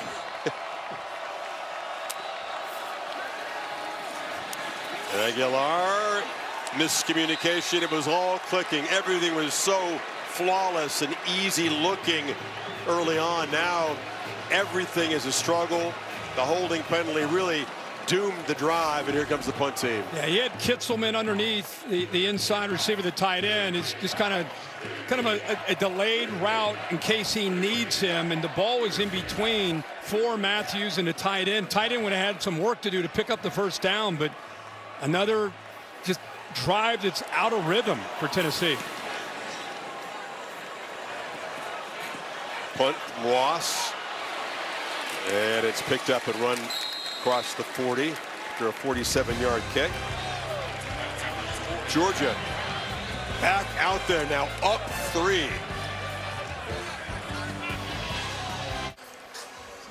Athletic trivia question in this Tennessee-Georgia series. What starting quarterback has the best one loss over the last 30 years? Okay, Payton's here today. What was his record? What did you say, 3-0? He played as a young guy. I don't know if he started, but he came on off the bench. Kirby Smart intercepted him in one game. And Philip Foreman. I think it's a guy who you can't have lost in this series to have that record. How about Heath Schuler? Is he in the mix? I'm going to say on the Georgia side, Aaron Murray. He played as a freshman. I don't know if he lost to him, but he didn't. He played a bunch. He played young, and they won most of them. Yeah, I like Aaron Murray. Georgia's got their best starting field position here. Guess what? Right back to the ground. Right, what a shock after that last drive where they ran it. I think it was 12 or 13 times. Yeah, now for the quarter, Kirk, 14 of the first 15 plays. And they have taken Neyland Stadium's crowd out of this football game. Up to Tennessee's defense to do something about it, frankly. Can they get a stop? Bowens. That last drive, they unleashed Bowens, who is 225. Then they bring in Josh McCray, the Illinois transfer. He goes 240. Yeah, they just hammered away. Hammered away. Balls got him to a 3rd down here. See if they dial up pressure or sit back. You got to come after Gunnar Stockton. Again, he's capable always on 3rd down with those legs. Jones often a target out of the backfield on 3rd down to his left. Bell motions over. Stockton rolls that way and finds far side, incomplete. So they got into 3rd and long and forced an incompletion. Colton Hood in coverage, desperately needed by Tennessee. A 3-and-out. Yeah, and then they do a good job of getting into his face by getting upfield right here, just enough to maybe affect him a bit. Actually, he got so far upfield, maybe didn't really affect his vision, just missed on that throw to Branch. So Thorson to boot it. Who Carter muffed one earlier, but able to recover it. Thorson certainly capable of hitting Tennessee back. Powerful leg the Aussie has. This effortless swing of that leg. This one is not that deep. Carter comes up and makes the fair catch at the 16-yard line. So here's the athletic trivia question. Final answer, we're going to go Aaron Murray. I think so. I don't know if he. 4-0. I didn't know he went 4-0, but I knew he was successful. Knew he was out there early. He played early. That's pretty sweet. You leave Georgia with 4 wins in this series. Oh, that was incredibly costly. That would have been the win. They fumbled the ball in the end zone, kicked the overtime game-winning field goal.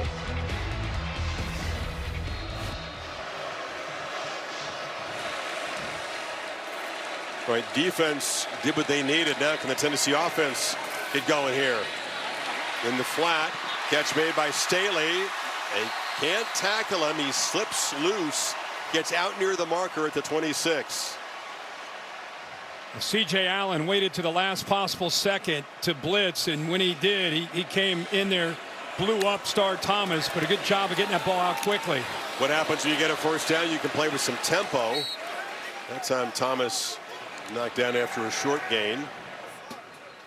This is what gave Georgia so much trouble. Yeah, we haven't seen it really since the first quarter where they put those 3 touchdowns up.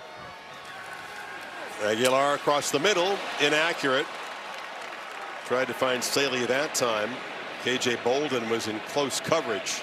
Yeah, in the first quarter, not only did he have time, he got his feet under, threw the football with such accuracy. That time he had plenty of time that they protected him. He just put that ball too far out in front.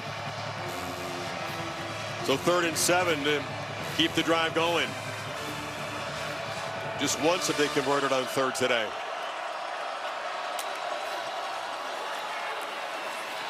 Intercepted. Threw it right to KJ Bolden. And Georgia with a takeaway and plus territory as Aguilar's struggles since the first quarter continue. Yeah, Staley goes down here. He's kind of stacked. A little bit of the delayed route to let the other receiver to his left. And Bolden bounces back after that touchdown that he allowed. Nice play. Here he is right here. Watch how he just kind of gets behind the tight end, but when he gets to the top of the route, he loses his footing. And Aguilar, by anticipating, he gets that ball out, expecting he's going to work across the middle. Instead, looks like he puts it right into the hands of Bolden, but Staley loses his footing. Dogs get a big turnover plus territory and a big opportunity here, up 3. So it's the savage pads briefly on Bolden. He's got him off now. 2nd pick for Aguilar, and Georgia, great opportunity to build on this 3-point lead.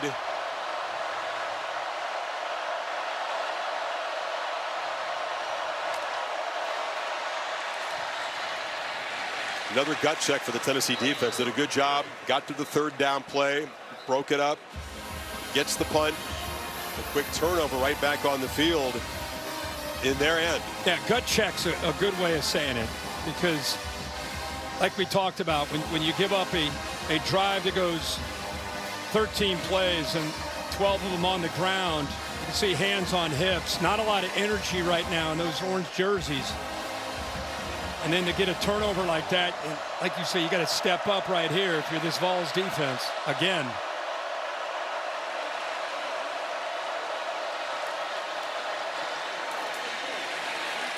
Well, they create some traffic on that side, another short gain. So quickly they've gotten it to 3rd and long. Dominic Bailey made the play that time. Much better job there. They set the edge.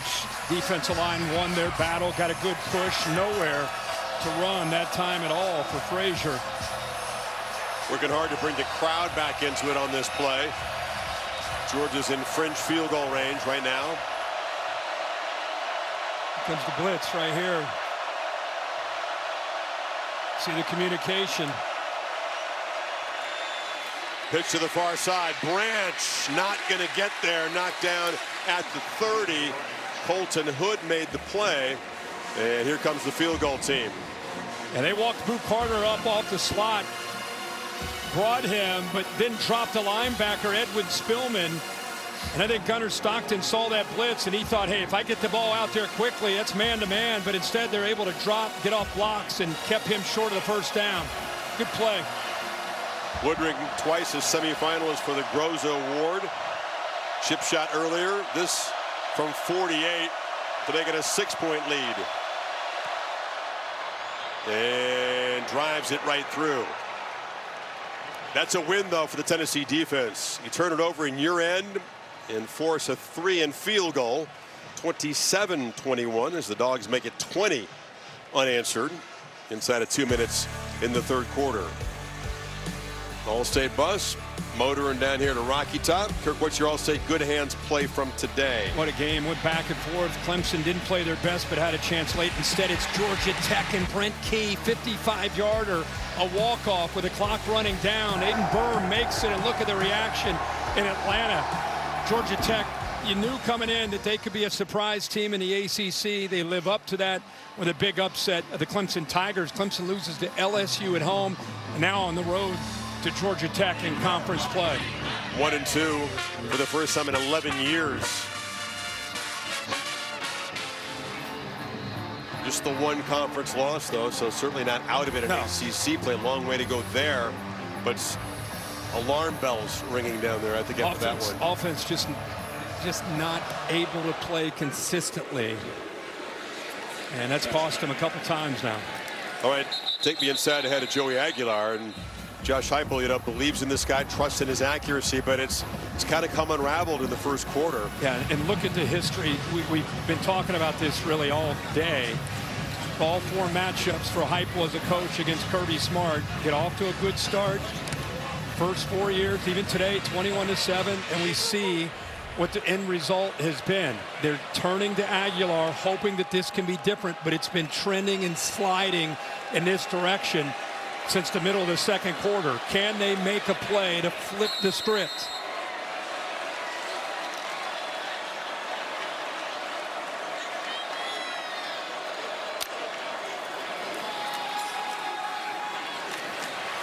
First down run off the left side. Lewis picks up. It's a good chunk. It's enough of a game they can play with some tempo here. Sure. Got it again. Nowhere to run. That time he just got swallowed up by big Christian Miller, the nose tackle. Yeah, he's one of the top interior defensive linemen in college football. Does such a good job. 6'4", 310.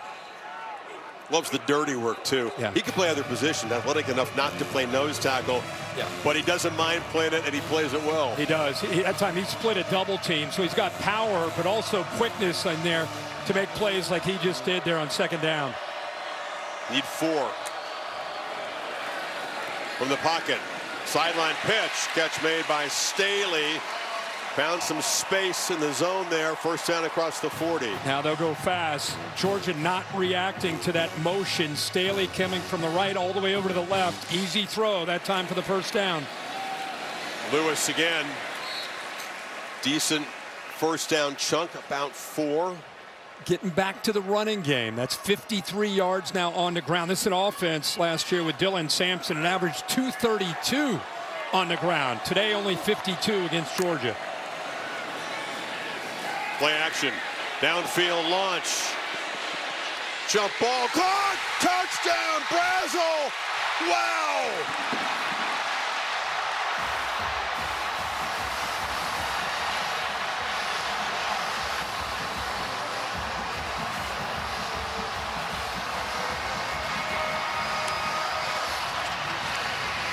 An offense that had been smothered,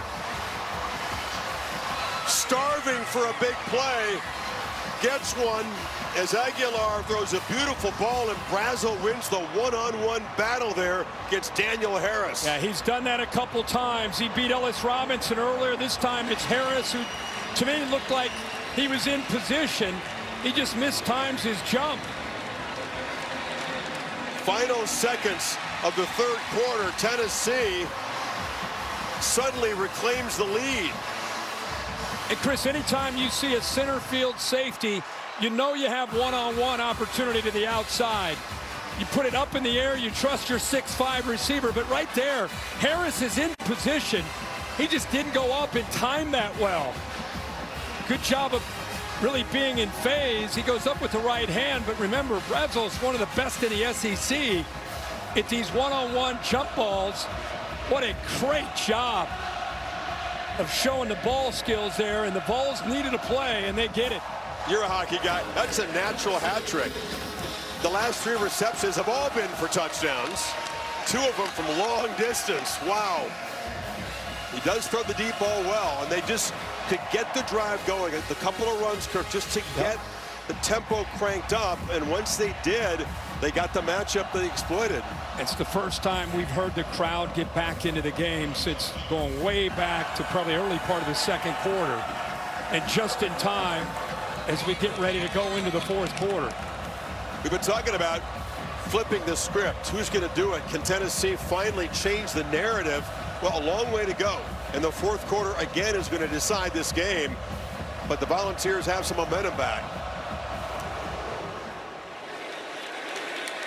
And how about the big plays that you talked about? You know, that's something we didn't see much of last year. Aguilar in passes over 20 yards. He's 3 of 4 for 149 yards with 2 touchdowns.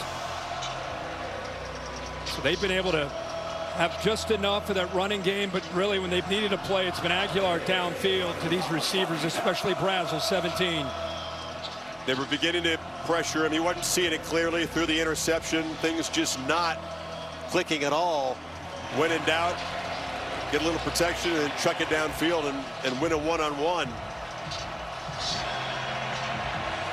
And all of a sudden, crowd make it a little tougher on this Georgia offense.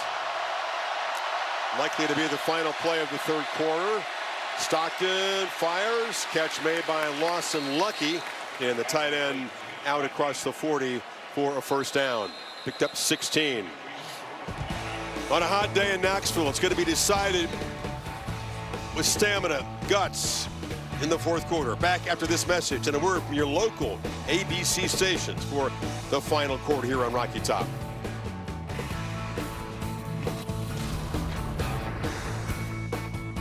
And hosting the Gators. That is primetime on ABC, Chris. Salty in the bayou, nothing unusual. Fourth quarter. Dogs with a first down. Total yards are dead even right now. 3:56 apiece with a quarter to go. Off the left side, Phillips breaks free and spins for a first down inside the Tennessee 45. Great way to start here. Let's go back to that touchdown. There's some people that are curious. You know, was that a push-off, Bill? What do you see here? No question he's got hand contact. But for that hand contact, he's not causing a separation. He's not pushing off. I just have it touching, no foul. So you could put your hand on him. Anytime I think fans see a hand on a shoulder, they assume that that's potentially offensive PI, but he didn't separate and push. That's correct. Okay. Got an injury here. It's Dwight Phillips who carried the ball. Looks like he's finally going to trot off. Good to have depth at the running back position. Of course, just beginning the SEC grind, and Georgia's got a stable of them. Seen Tennessee rotate guys in too.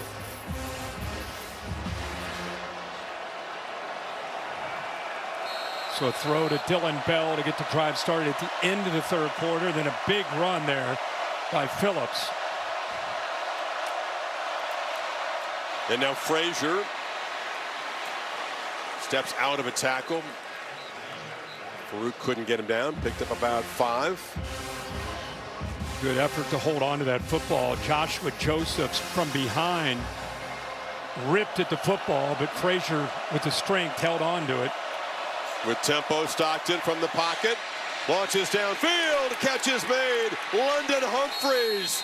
First and goal as Stockton dropped a dime.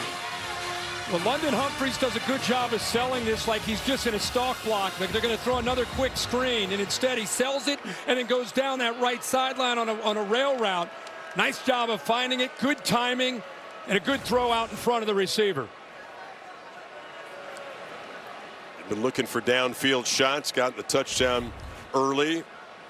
31-yard gain as Josephs is being looked at by the athletic training staff. Georgia's going to be set up first and goal, trying to quickly reclaim momentum and the lead here. What a good job from Mike Bobo, the play caller, to wait to the fourth quarter to use that play. They threw so many of those quick throws to their receivers out on the perimeter, especially to Branch. And this time they show that and then slip Humphreys down that right sideline. His first catch today. We'll take a break.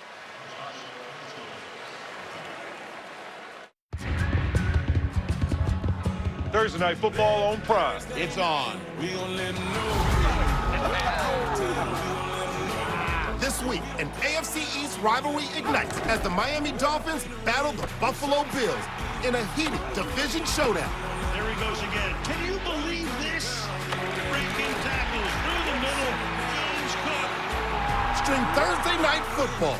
Dolphins, Bills at 7 p.m. Eastern, only on Prime. Come on, guys. Eat your food. Let's go. I want to taste your banana pudding. You taste my banana pudding. It's on. It's on. I was going to say, will you marry?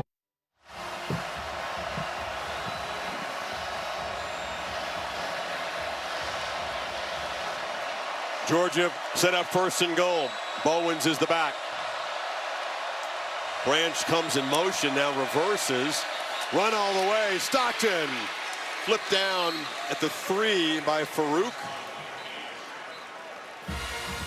One thing about Gunnar Stockton, he is not shy when it comes to running the football. You almost anticipate there's a good chance there's going to be some movement. That time they moved Branch, who's so lethal out of the backfield or moving from right to left, and that jet motion just affect the eyes and then get downhill with the quarterback running the football. Already one touchdown running in the red zone for Stockton. Second and goal. Bowens wrapped up behind the line by Caleb Herring, who's been a problem today. Yeah, I think some of it is miscommunication at times by the right tackle, because they been making it pretty easy for Herring. I mean, he's a great player. He's got great length, 6'5", 245, but a lot of his plays, it's been that right tackle getting down. He's coming down, and 31 says, no problem. I'll get into that backfield. Third and goal. Jones the back now.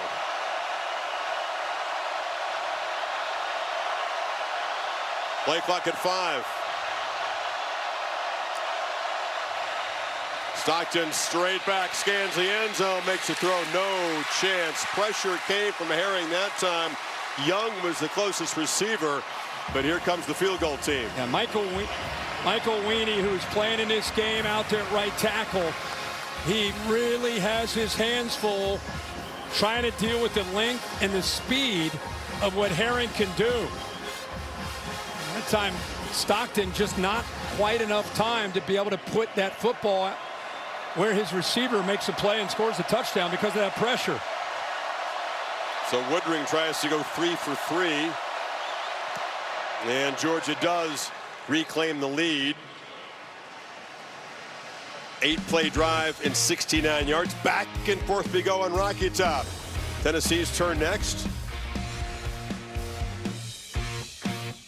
Herschel Walker, he's running over people. Caught by Tennessee. Tennessee wins. We just stepped on their face with a hobnail boot and broke their nose. We don't get fooled again. A legacy of legendary heroes on both sides. Incredible frantic finishes. Maybe building toward another one here. 3 lead changes now since halftime. Georgia back on top by 2. You're watching the SEC on ABC. SEC all day, presented by IHG Hotels and Resorts. Fourth quarter toughness and conditioning, mental and physical toughness. That's what Smart believes these games are about. Heupel knows that his team must try to match those qualities. Great response with that big play to take the lead, but it didn't last long. As Georgia, in less than 3 minutes, went down. They kicked the field goal. And we'll see if Aguilar's confidence and performance level has a big boost off of Brazel's touchdown. It's a fair catch. Holly?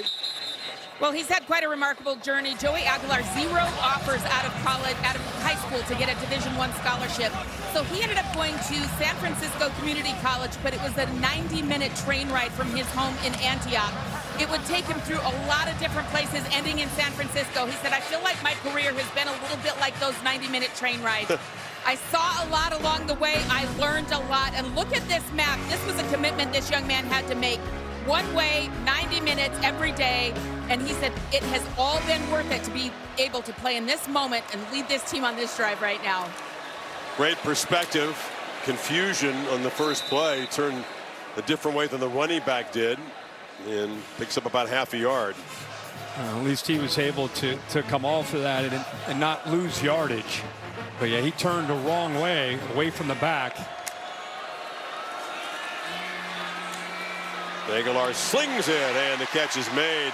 Reaching out, those good hands as Brazil's having one of the better days that Tennessee's receiver had in recent years. And Chris, he's gone downfield a lot. This time excels downfield and works his way back to separate from Dylan Everett. Great route, good timing that time by Aguilar.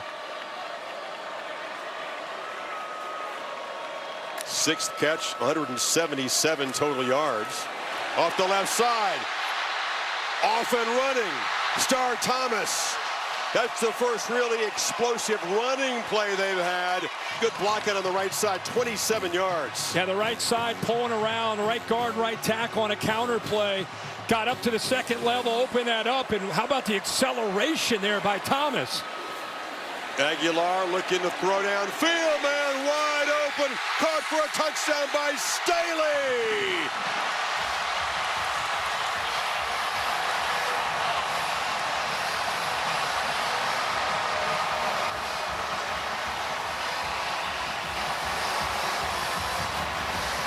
Full-blown shootout now, Kurt. Ball's back on top. The first quarter and the fourth quarter feel very similar as far as the big playability from both these offenses, especially the Vols here. They've come alive.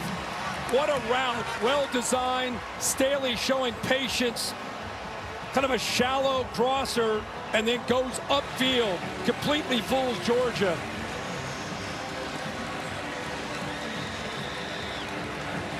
He's thrown it deep 4 times today. 5 times, 4 completions. Yeah, anytime a receiver runs his route underneath, you just think it's a shallow cross. Working away underneath, he's just going to stop. Nope, he goes upfield. Heck of a job by Aguilar, giving him the time to be able to sell it and then get upfield, put it up in the air. No Georgia defender anywhere around, and the Vols go back up by 5. Back to the SEC on ABC, presented by Burger King. Candace Parker, great job in game day as guest picker. Great job hyping the crowd throughout the afternoon here. She's had a lot of fun. She is all about, not just the Vols, she's all about college football. She's a big fan. But especially Vols college football. Oh, of course. Oh. Yeah. Well, Rocky Top is rocking again. After another touchdown pass from Aguilar, his 4th, to go along with the 2 interceptions. If you're just tuning in, this has been a game of answers by Georgia. They've had to work themselves back early in this game, down 7-0 after about 6 plays. They went right back down in 5 plays and tied it up. They're down 21-7. They had to fight back. This gave them a 24-21 lead. Just took the lead 30-28. Now they're down 35-30. So every single time they've been challenged, they've come up with answers, being asked to do it again here in the 4th quarter. That's true, but what's been decisive in the scoreboard so far is some red zone trips ending with field goals. Tennessee able to get the stop and force the 3. Yeah, that's probably obviously the difference in the game at this point. 3 field goals kicked by the Dogs. Back to Bowen to the first down run, and Tennessee now with a burst of energy on defense. Boo Carter came up to make the stop. It's a loss. The right side of this offensive line is having a tough time. This time it's a tight end, Delp. There's Boo Carter, 23, coming in as well. So good job of setting the edge. Good job, Boo Carter, keeping his eyes in that backfield, helping out in run support. He's a returner, electric one, good in coverage, tough enough in run support. 2nd and 12. Stockton runs out of the pocket and is going to be knocked down after a short gain by Carter again. It's going to be 3rd down. That's the boo for the player. And he is active here these first couple plays. Stockton had to get out of there prematurely before really, again, the pressure on that right side. He had to step up underneath it. Right now, the right side of this offensive line is the biggest concern in pass pro.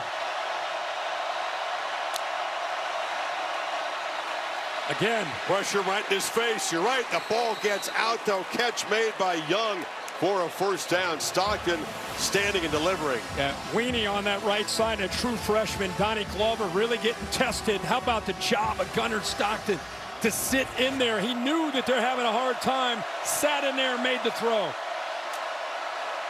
Looking to throw again on 1st down. That time pressure off the right's going to blow up the play. It grabbed him by the arm. Bailey, the flag is out. Jordan Ross with the pressure too. Let's see what the marker's about. We've seen Herring on that up at the top. Now we're seeing Ross. Weenie, who's a guard, who's out there trying to play tackle for Ernest Green, is just having a tough time. I'm surprised Georgia's not chipping, sliding, doing something to be able to try to help the right side of this offensive line. Penalties declined. 2nd down. Decline the hold and take the sack. With these injuries, you've got a true freshman in Glover, right guard 63, and with Ernest Green, the veteran, 71 out. You got Weenie in 52, so trying to do it in this environment against this defense, pretty tough. Deafening now on 2nd and 14. Again, no help on that right side, tight end to the left. It's a run to the left by Frazier, and he's swarmed. This Tennessee defense is bringing the energy now. They're doing a good job here, man. They're able to set the edge. When you can set an edge to a defense, when it comes to the run game, it gets those inside linebackers getting downhill. That was Edwin Spillman. This crowd's starting to believe this year could be different than the previous 4 against these Bulldogs. Big play here on 3rd and 14.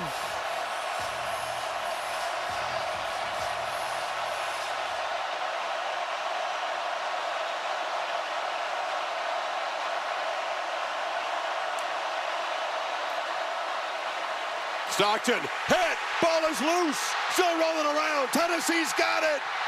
Bryson Eason makes the recovery. Joshua Josephs knocked it loose.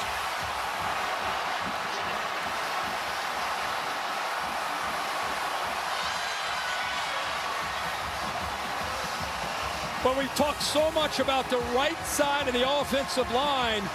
This time, it's the blind side.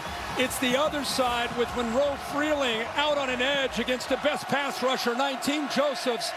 Good job with the hands, and it closes with the speed and the presence of mind to knock that ball away right there with the right hand away from Gunnar Stockton. What a play by the Vols defense. James Pierce, who made a lot of plays like that, got him top draft pick status, had to enjoy watching that one.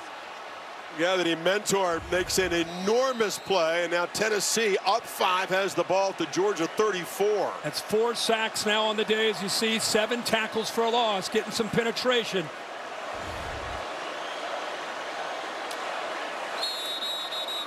Flag before the snap and a false start. False start. Offense number 56. 5-yard penalty. 1st down. So the expression, this opportunity that this offense has to add to this lead is so crucial, given what we've already seen and the history of the series and Georgia's ability to make big plays today. Can they make this a 2-score game? Can they convert again? Haven't kicked a field goal yet. Been efficient, scoring from distance and in close. And on the other side, Georgia's defense got to get it stopped here, right? They do not want this to turn into a 2-possession game. It was a penalty on Sam Pendleton, just barely moved the football, and the umpire caught it. Pushed him back 5. Quick hitter inside. Bishop falls forward, gets a couple yards. It'll be 2nd and 12. Clock will move inside 8 minutes now. We've talked a lot about Georgia answering and Georgia responding, and a lot of that's been about their offense. Well, now with Tennessee up 5 and in plus territory at the 35-yard line, now it's the Georgia defense that must answer. Bishop patiently picks his way for another short gain. Got to the 32. It's going to be 3rd down. They'll need 8 here. Tavius Johnson, very active, known as a great pass rusher, 6'4", about 250 pounds, but been all over the field. That time involved in that stop, and here you go. You want a big play? We've been working all this time. This is a huge play for both sides at 3rd and 8. Bishop hammered, short gain. They were in field goal range. Heupel decides to run it. Kyron Jones coming down to make that play, the safety. 31. So again, the Georgia defense doing their job. Max Gilbert, I should say, very solid kicker, 2nd-year starter. Has the range for this from 48 to make it an 8-point game. Sophomore from Memphis. Line drive kick, hammered right through. Max Gilbert does his job, but Tennessee settles for 3 after the fumble recovery. And Stockton and the Dogs still within a score. 2-iron, hit clean and pure.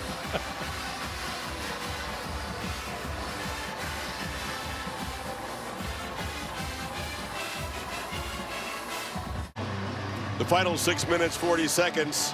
Now an 8-point Tennessee lead in a game that's had everything. Lead changes, momentum shifts, huge explosive plays from both offenses. That's all you could hope for. First SEC game of the year.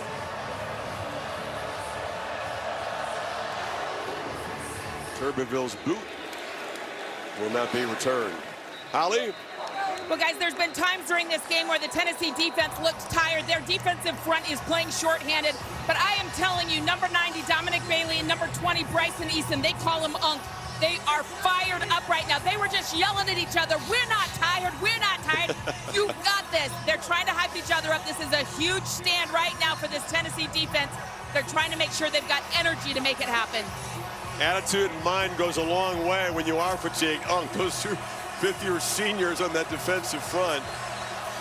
There's work to be done, though, and Georgia will keep coming at them. Keep this in mind. Gunnar Stockton, even though he got into that SEC championship game, he's making his first career start in an SEC game in this kind of atmosphere with this kind of finish.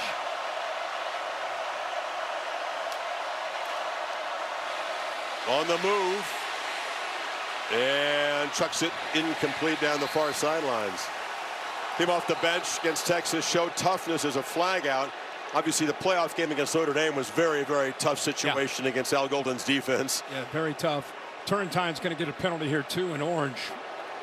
Pass interference. Defense number 2. 15-yard penalty. Automatic first down.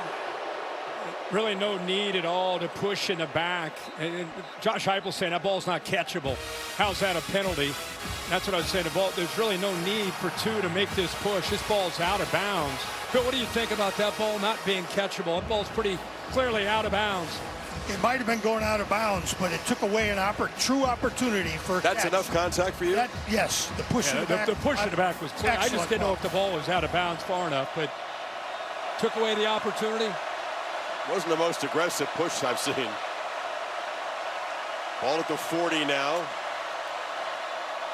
Off the play fake, pressure, checks it down on the screen, and Lawson Lucky, the tight end, kind of stumbles forward, but will lose a couple. Yeah, the timing off there because of the pressure. This offensive line, again, they've got some new guys in. You're trying to set up the timing of a screen. You got to do a good job of holding that pass rush out before you release to get out there to get it in front of the back. That time they got out too quick. Made it easy for Tennessee's rush to affect Gunnar Stockton and the timing of that pass.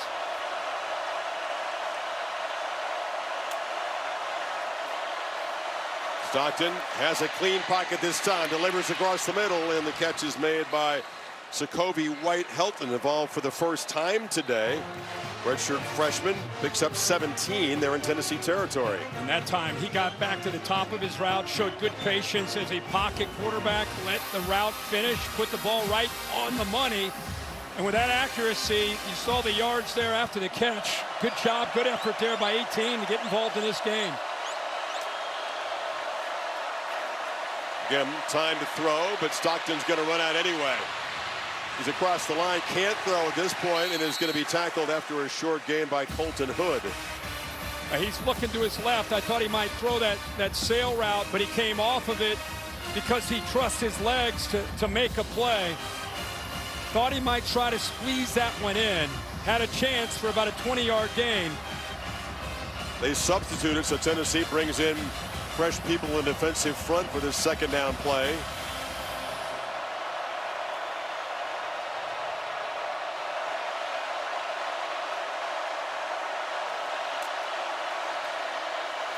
Bowens takes a turn to the backfield and goes off the left side for no gain. Eason and Bailey, those veterans Holly was talking about, combined there. 3rd down and 7. Something to keep in mind, we talked a lot in the last series how Weenie, 52 at right tackle, was struggling. They made a move. Hughley, 55, now is in at right tackle. See if he does a better job in pass pro, especially right here on this 3rd down, where they had a lot of pressure coming off the right. Joseph's lined up across from him to the outside. They're showing pressure, but don't bring it. Ball is quickly to Bell on the perimeter, who cuts back inside, and Dylan Bell spun down, but it's a 1st down as he got away from Arion Carter.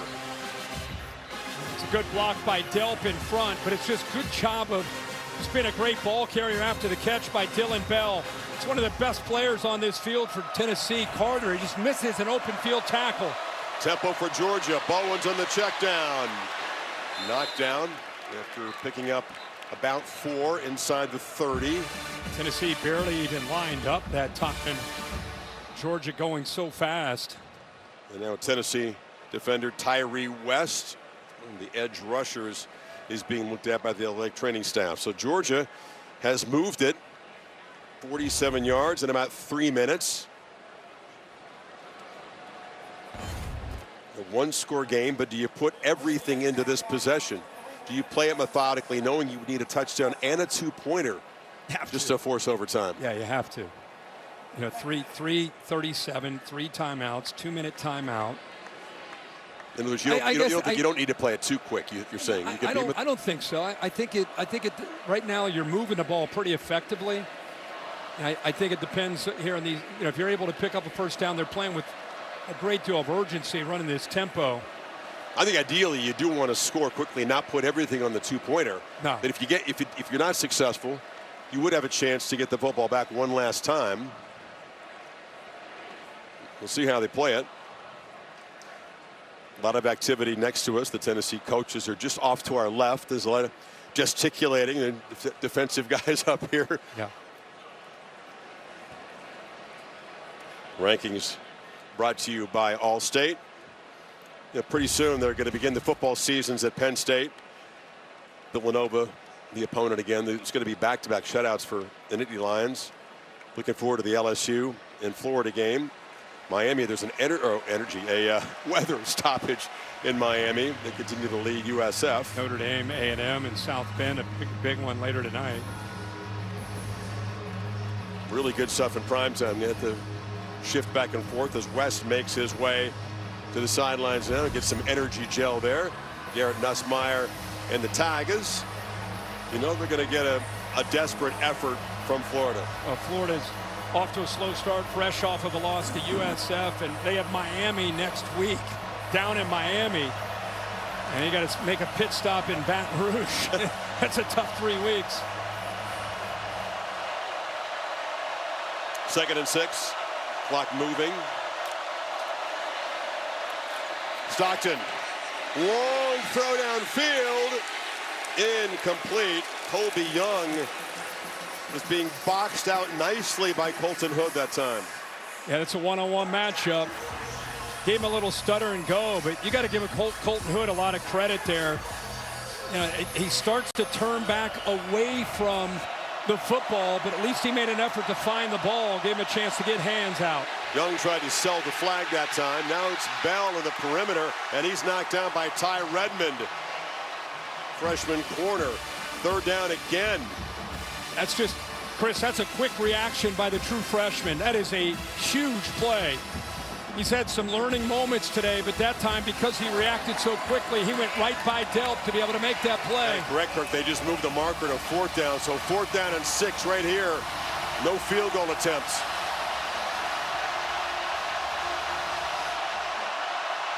Enormous moment in the recent history of this rivalry. They bring pressure. Stockton together, long throw to the end zone. Caught! Touchdown, Humphreys! Are you kidding me? A fourth down touchdown. What a throw! A two-pointer from tying it now. What a ball. What a throw, what guts, and what a job here by London Humphreys to know exactly where he was, catches the ball, gets his feet down, easily in for the touchdown. They used a switch release at the line of scrimmage to create the matchup that they wanted, and they got it against the freshman. That is a perfectly thrown football by Gunnar Stockton. They will go for Dos, brought to you by Dos Equis. This to tie it with 2:32 remaining.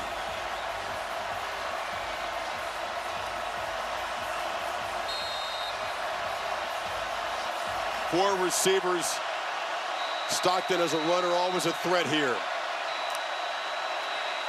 Drops back, delivers, wide open, and Zach Branch converts. And Georgia has drawn even.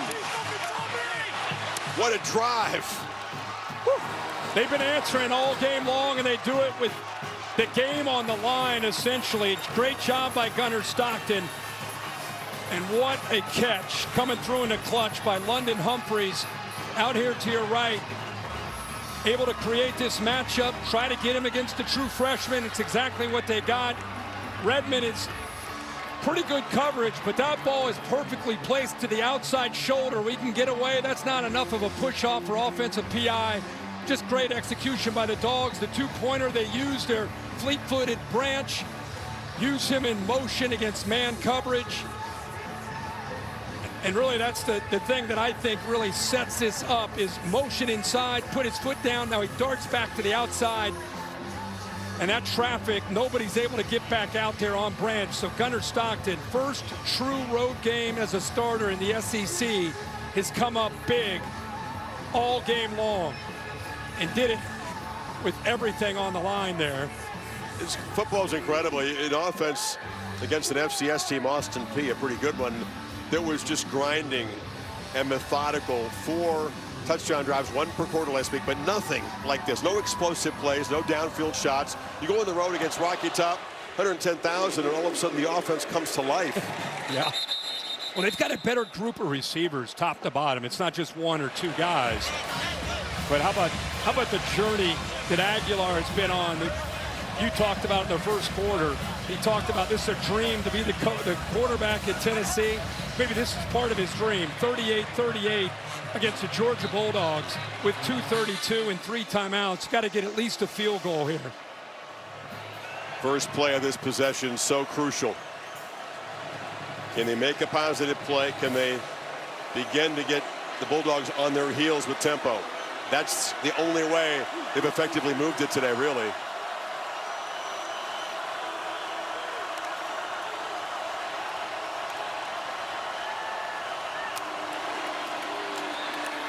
Play fake to Thomas, long throw to Staley on the edge. The Dogs close it down after a very short gain. Dalen Everett made the play. And a game of momentum, a game of answers.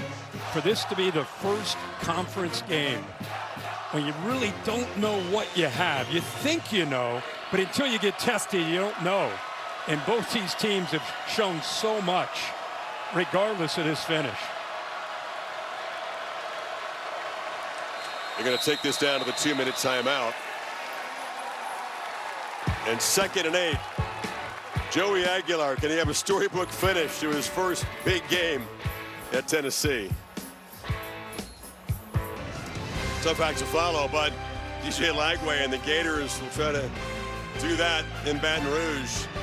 Quarterbacks in the SEC, we're seeing Stockton having to step up today in a wild environment. Lagway's job very much the same tonight on the Bayou. So here we go, 2nd and 8. Tennessee eager to get this drive started and threaten Georgia. Across the middle, incomplete. They tried to get it to Kitzelman, the reliable tight end. Chris Cole was in coverage. And now 3rd and 8. They're in danger of punting it away and giving Georgia plenty of time. You know, Cole is a long linebacker that can rush the quarterback. He can play in coverage. He does a good job defending the run. Really versatile. Now we just saw one quarterback, Gunnar Stockton, make a big play at a critical moment. See what Joey Aguilar does here on this 3rd and 8. Can he clear out the static in his head and execute in a play unlike he's ever faced in his career? Long throw on the money, caught by Staley. Well done by the quarterback. And it's a first down at the 40. What a route there to be able to gain separation away from Dalen Everett. Heck of a route by Staley to get that first down. So now the drive is going. Play with a little tempo here. Star Thomas makes a cut. Thomas gets the edge and is dragged down just inside Georgia territory by Bolden. They'll spot him back on the Tennessee side of the 48. Boy, Star Thomas, you look at his build, 215 pounds. He's more of a one-cut north and south guy, but we've seen him be able to separate in his own right with speed. Lowers the head and falls forward for about 4. Kyron Jones made the stop. Inside of a minute 30 now. Yeah, there's Gilbert, his career long at 53. That's the kind of run you expect from Thomas. But again, we've seen him show some nifty feet and some acceleration out there for this Vols offense. Need about 15 yards to make it inside his field goal range. First down. Run it again to Thomas. Getting closer. Picks up 6. You got 4 new offensive linemen from this team that last year led the SEC in rushing.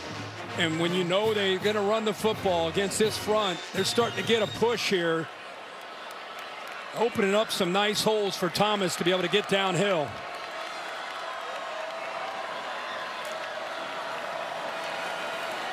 Aguilar flushed and fires it into the bench.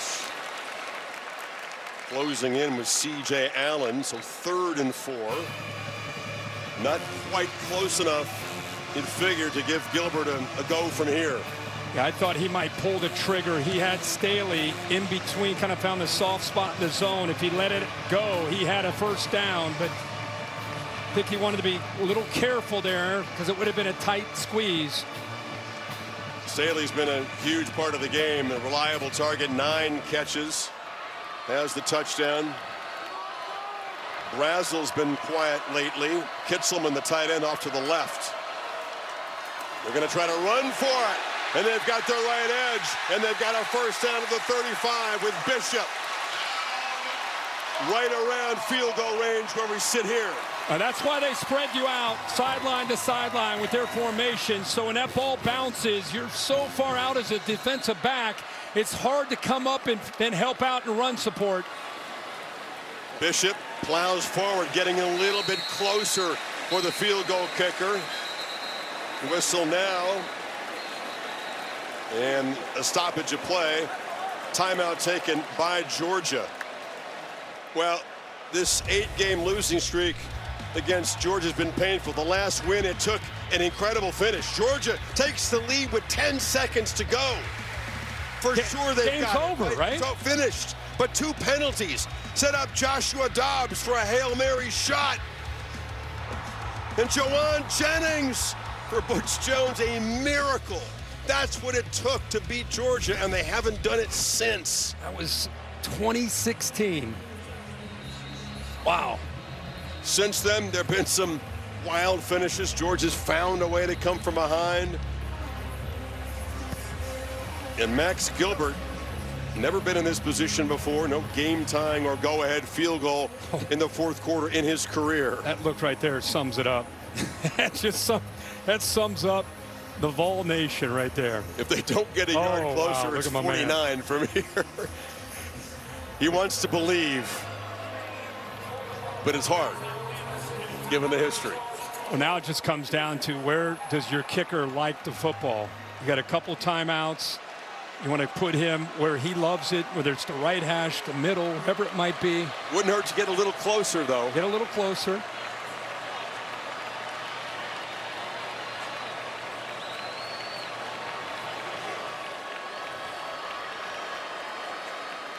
This offensive line has been doing a pretty good job on this drive, getting a push.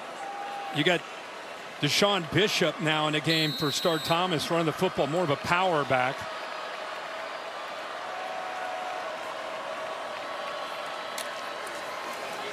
Quick throw, caught, Kitzelman, tight end, knocked out of bounds, and now they're comfortably within field goal range. Well, they called that from the sideline. You'd think they might run the football, but they sensed that they had a blitz. They could get the tight end outside. It would take C.J. Allen, who was off in coverage, too much time to get out there.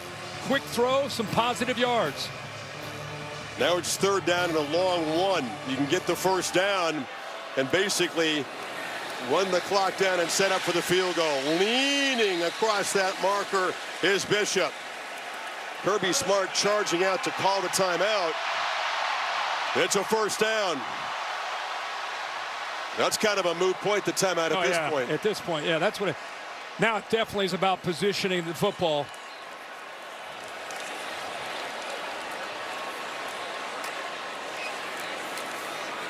Bishop picks his way, gets it closer to the center of the field, and he'll be shoved back with 12 seconds to go. And Josh Heupel used one of his timeouts here. Actually, Georgia took that one, Kirk. Okay. Heupel still got all three. He ran out there to get hit. You know, you talk about the fourth quarter conditioning, Will. All the coach speak, but it really is what this is about. This is a 12-play drive. After Georgia had come down, scored, and hit a two-pointer to tie it. And Tennessee has been the one so far able to respond. Big time. And it may prove decisive. Yeah, it sure could. Both these teams have had a chance to respond and see if Gilbert ultimately at the end of the day is the guy that's got to respond. But these crowd shots that we're showing, I think it really just sum up the pain that Tennessee fans have felt since 2016 when Josh Dobbs did make that throw. It's mid-September, by the way. SEC opener for both teams, and you can see how much it matters. They don't want to hear about the standings. They don't want to hear about you can take a loss and still do this, that, the other thing.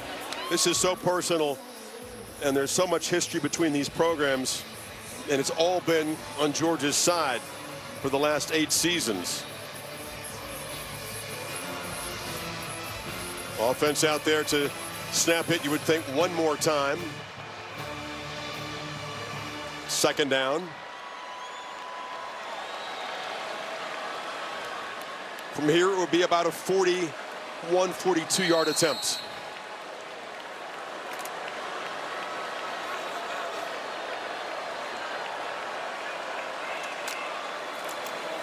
Bishop barrels for a couple more to the 20.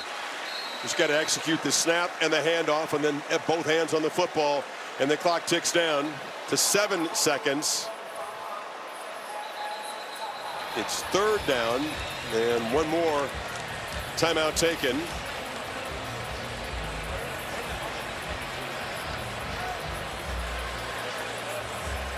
You envision this moment as a kicker ever since you decide this is what I want to try to do with my athletic career is be a football kicker. You think about this situation, you work on the mechanics, you try to make the muscle memory kind of foolproof so that you can get out there and figure your head and execute. This muscle memory, right? You rep, rep, rep, rep, rep. Holly, what does it look like with Gilbert on that sideline?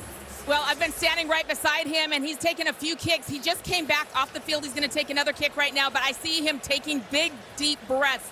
One of his coaches has come over and had some conversations with him. He just keeps shaking his head, but I see him really just trying to lock in mentally and focus, but use his breathing techniques to stay calm in this big moment.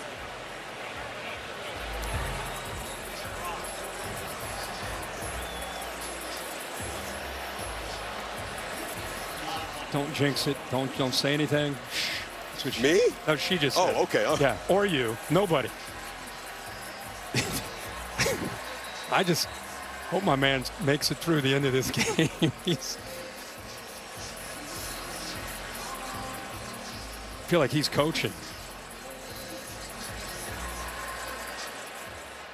He's going to save his excitement for if that ball sails through the uprights. Yeah, ball's been on the right hash most of this drive. Bishop had a run that got it all the way back to the left. They had time to kind of get it off that hash, see if they still try to maybe sneak it and get it a little bit closer to the middle of the field with 7 seconds and still a couple of the timeouts left. Can easily get this position exactly where he wants it.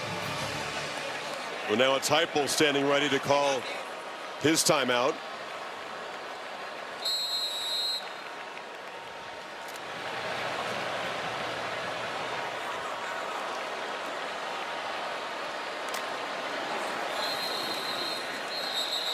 And this has just complicated things. A false start before the snap. Before the snap, to back him up start, 5. offense number 74. It's a 5-yard penalty. Still third down. Please reset the game clock to 7 seconds. Sham and Maroff. Maroff, the left guard, 74. Yep, little slight movement there. Well, they had a cushion. Every yard. Makes it more interesting, though. And that's it. Heupel's seen enough. That false start backed him up. It'll be about a 42-yard attempt as Max Gilbert lives every kicker's dream. Chance with a swing of his leg to deliver an enormous win for Tennessee and end this losing streak at 8. 1 for 1 today.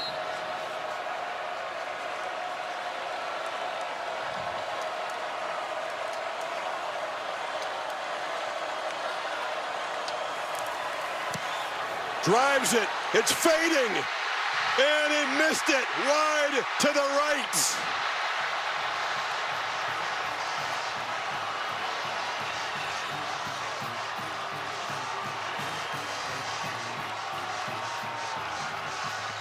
Did the 5-yard penalty make a difference? It backed him up. They couldn't get it to the center of the field. Had to try it from that left hash. No matter how many times you practice in camp, no matter what you do to try to create that pressure, nothing you can do as a college coach matches what Gilbert just faced. A chance to win this game. In a rivalry game we haven't won since 2016. Game on a line. At a moment, maybe just too much. Misses to the right. Egler thought they had it won. And we look headed for overtime.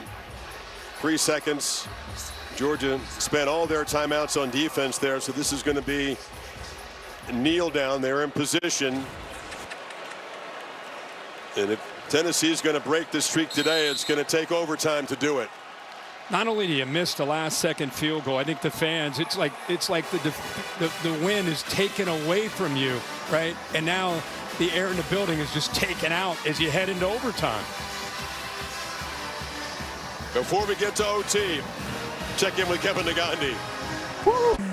Just in case you're new to this, these teams are not part of that streak. Georgia overtime win, actually before the streak, but in 2013, game-winning field goal.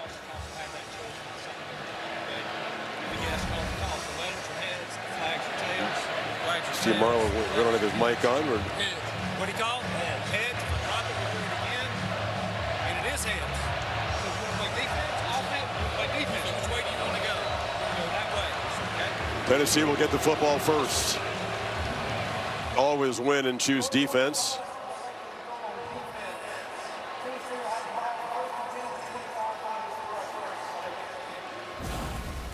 This is the 4th down touchdown throw to Humphries. Beautiful ball, great catch. The 2-point conversion nicely executed to get this game even.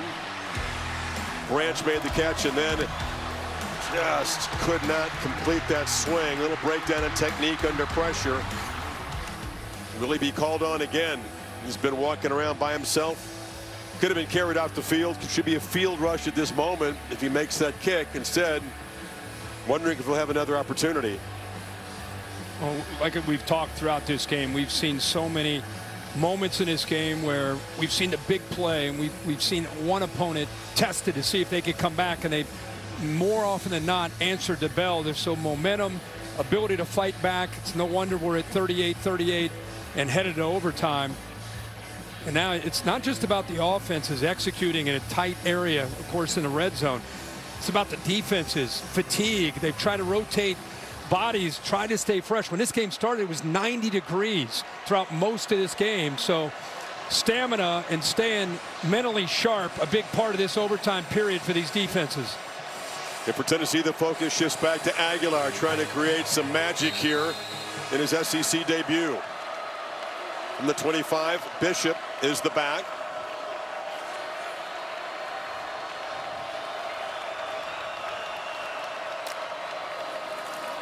Play fake. Deflected, fell dangerously incomplete there. Tried to find Matthews, who couldn't collect that. He put a lot on this ball. Matthews right there to the inside on the slot. Has an opening there. He just puts it a little bit too far out in front, puts a lot on it. And Matthews, who's been pretty short-handed this game, unable to bring that one down. There's a second down run off the left side by Bishop. And will set up 3rd and long. Kristen Miller on the stop. When your game's on a line, you turn to your best players to make a play. Miller that time fighting off a double team, just holding his point.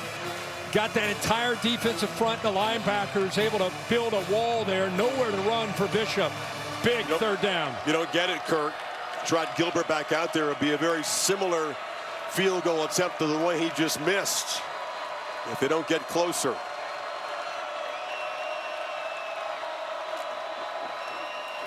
Pressure comes late. Aguilar flips it incomplete. There was no one there. Kitselman had lined up on that side, but he didn't go out. Well, he came down to be able to help out because he saw the blitz coming, and when the blitz came, he was occupied. He had to pick up that blitz with Aguero, so he did not have a chance to release. There was nobody out in that right flat where he threw the football. So like you said, it's almost the exact same spot on the field, near that left hash. Exactly. Take 2. Pushed it right. Can he find his technique this time to give Tennessee the lead? This one is driven straight through. Wishing he could have done that a few minutes ago, but puts the onus back on Georgia. The lead is 3. But you got to say this.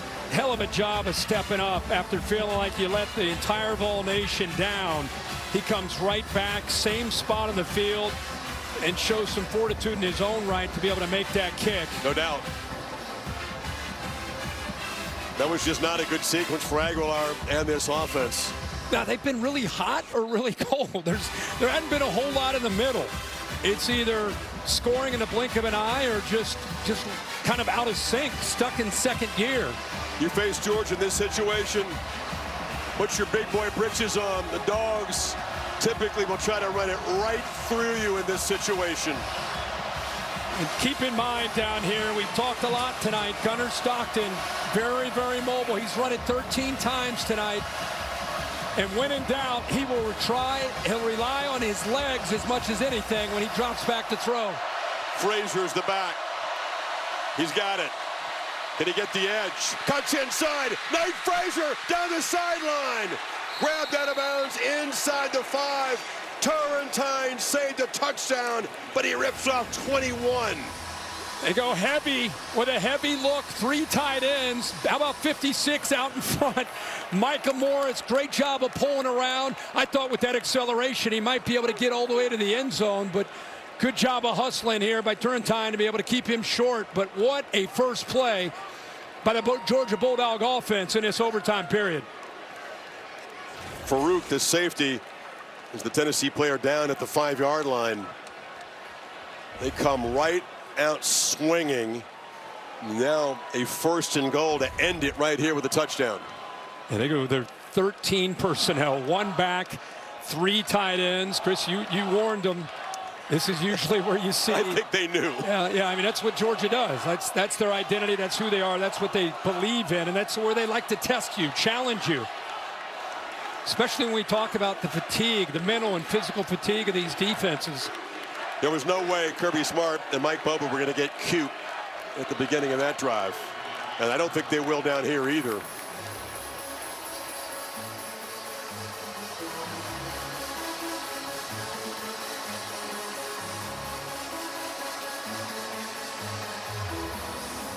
What a start to this SEC season for both these schools.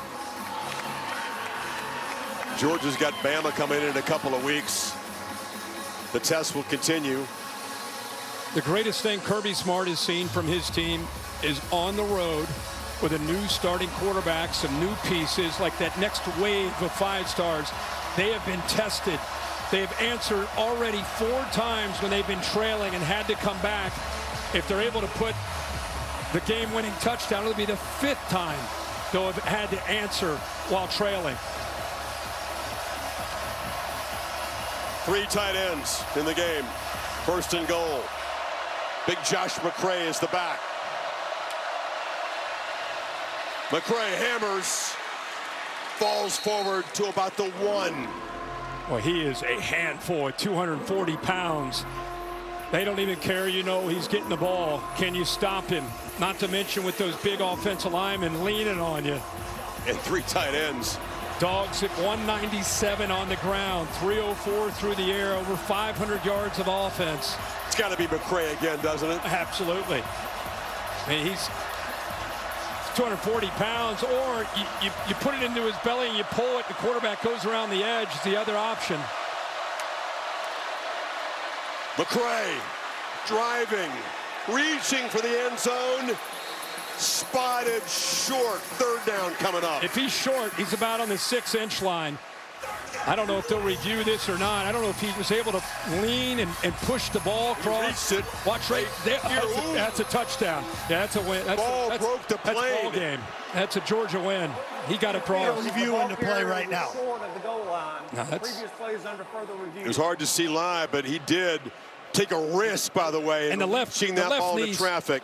Left knee stayed up. It looked close, like the left knee might have touched, but the left knee never touched.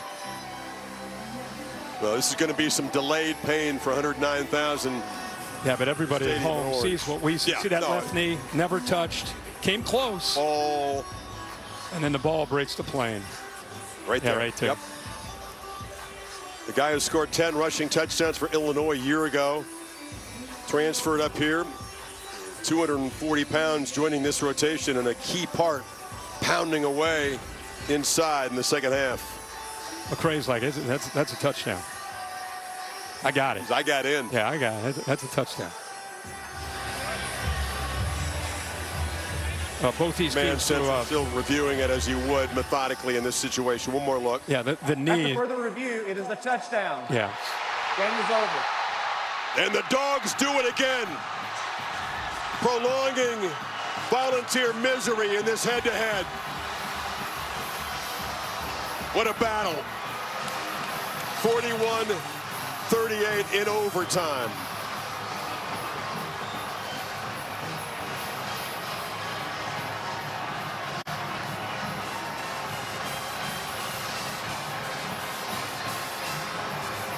Now the streak will end at some point. Heupel inherited it, hasn't been able to stop it, but not today. The resilient, always tough Georgia Bulldogs find a way again. Holly's with Kirby Smart. Well, Coach, you warned us before this game that you were going to be stubborn about running the football. How stubborn was that, running it in overtime to win this game? Yeah, I'm really proud of this team.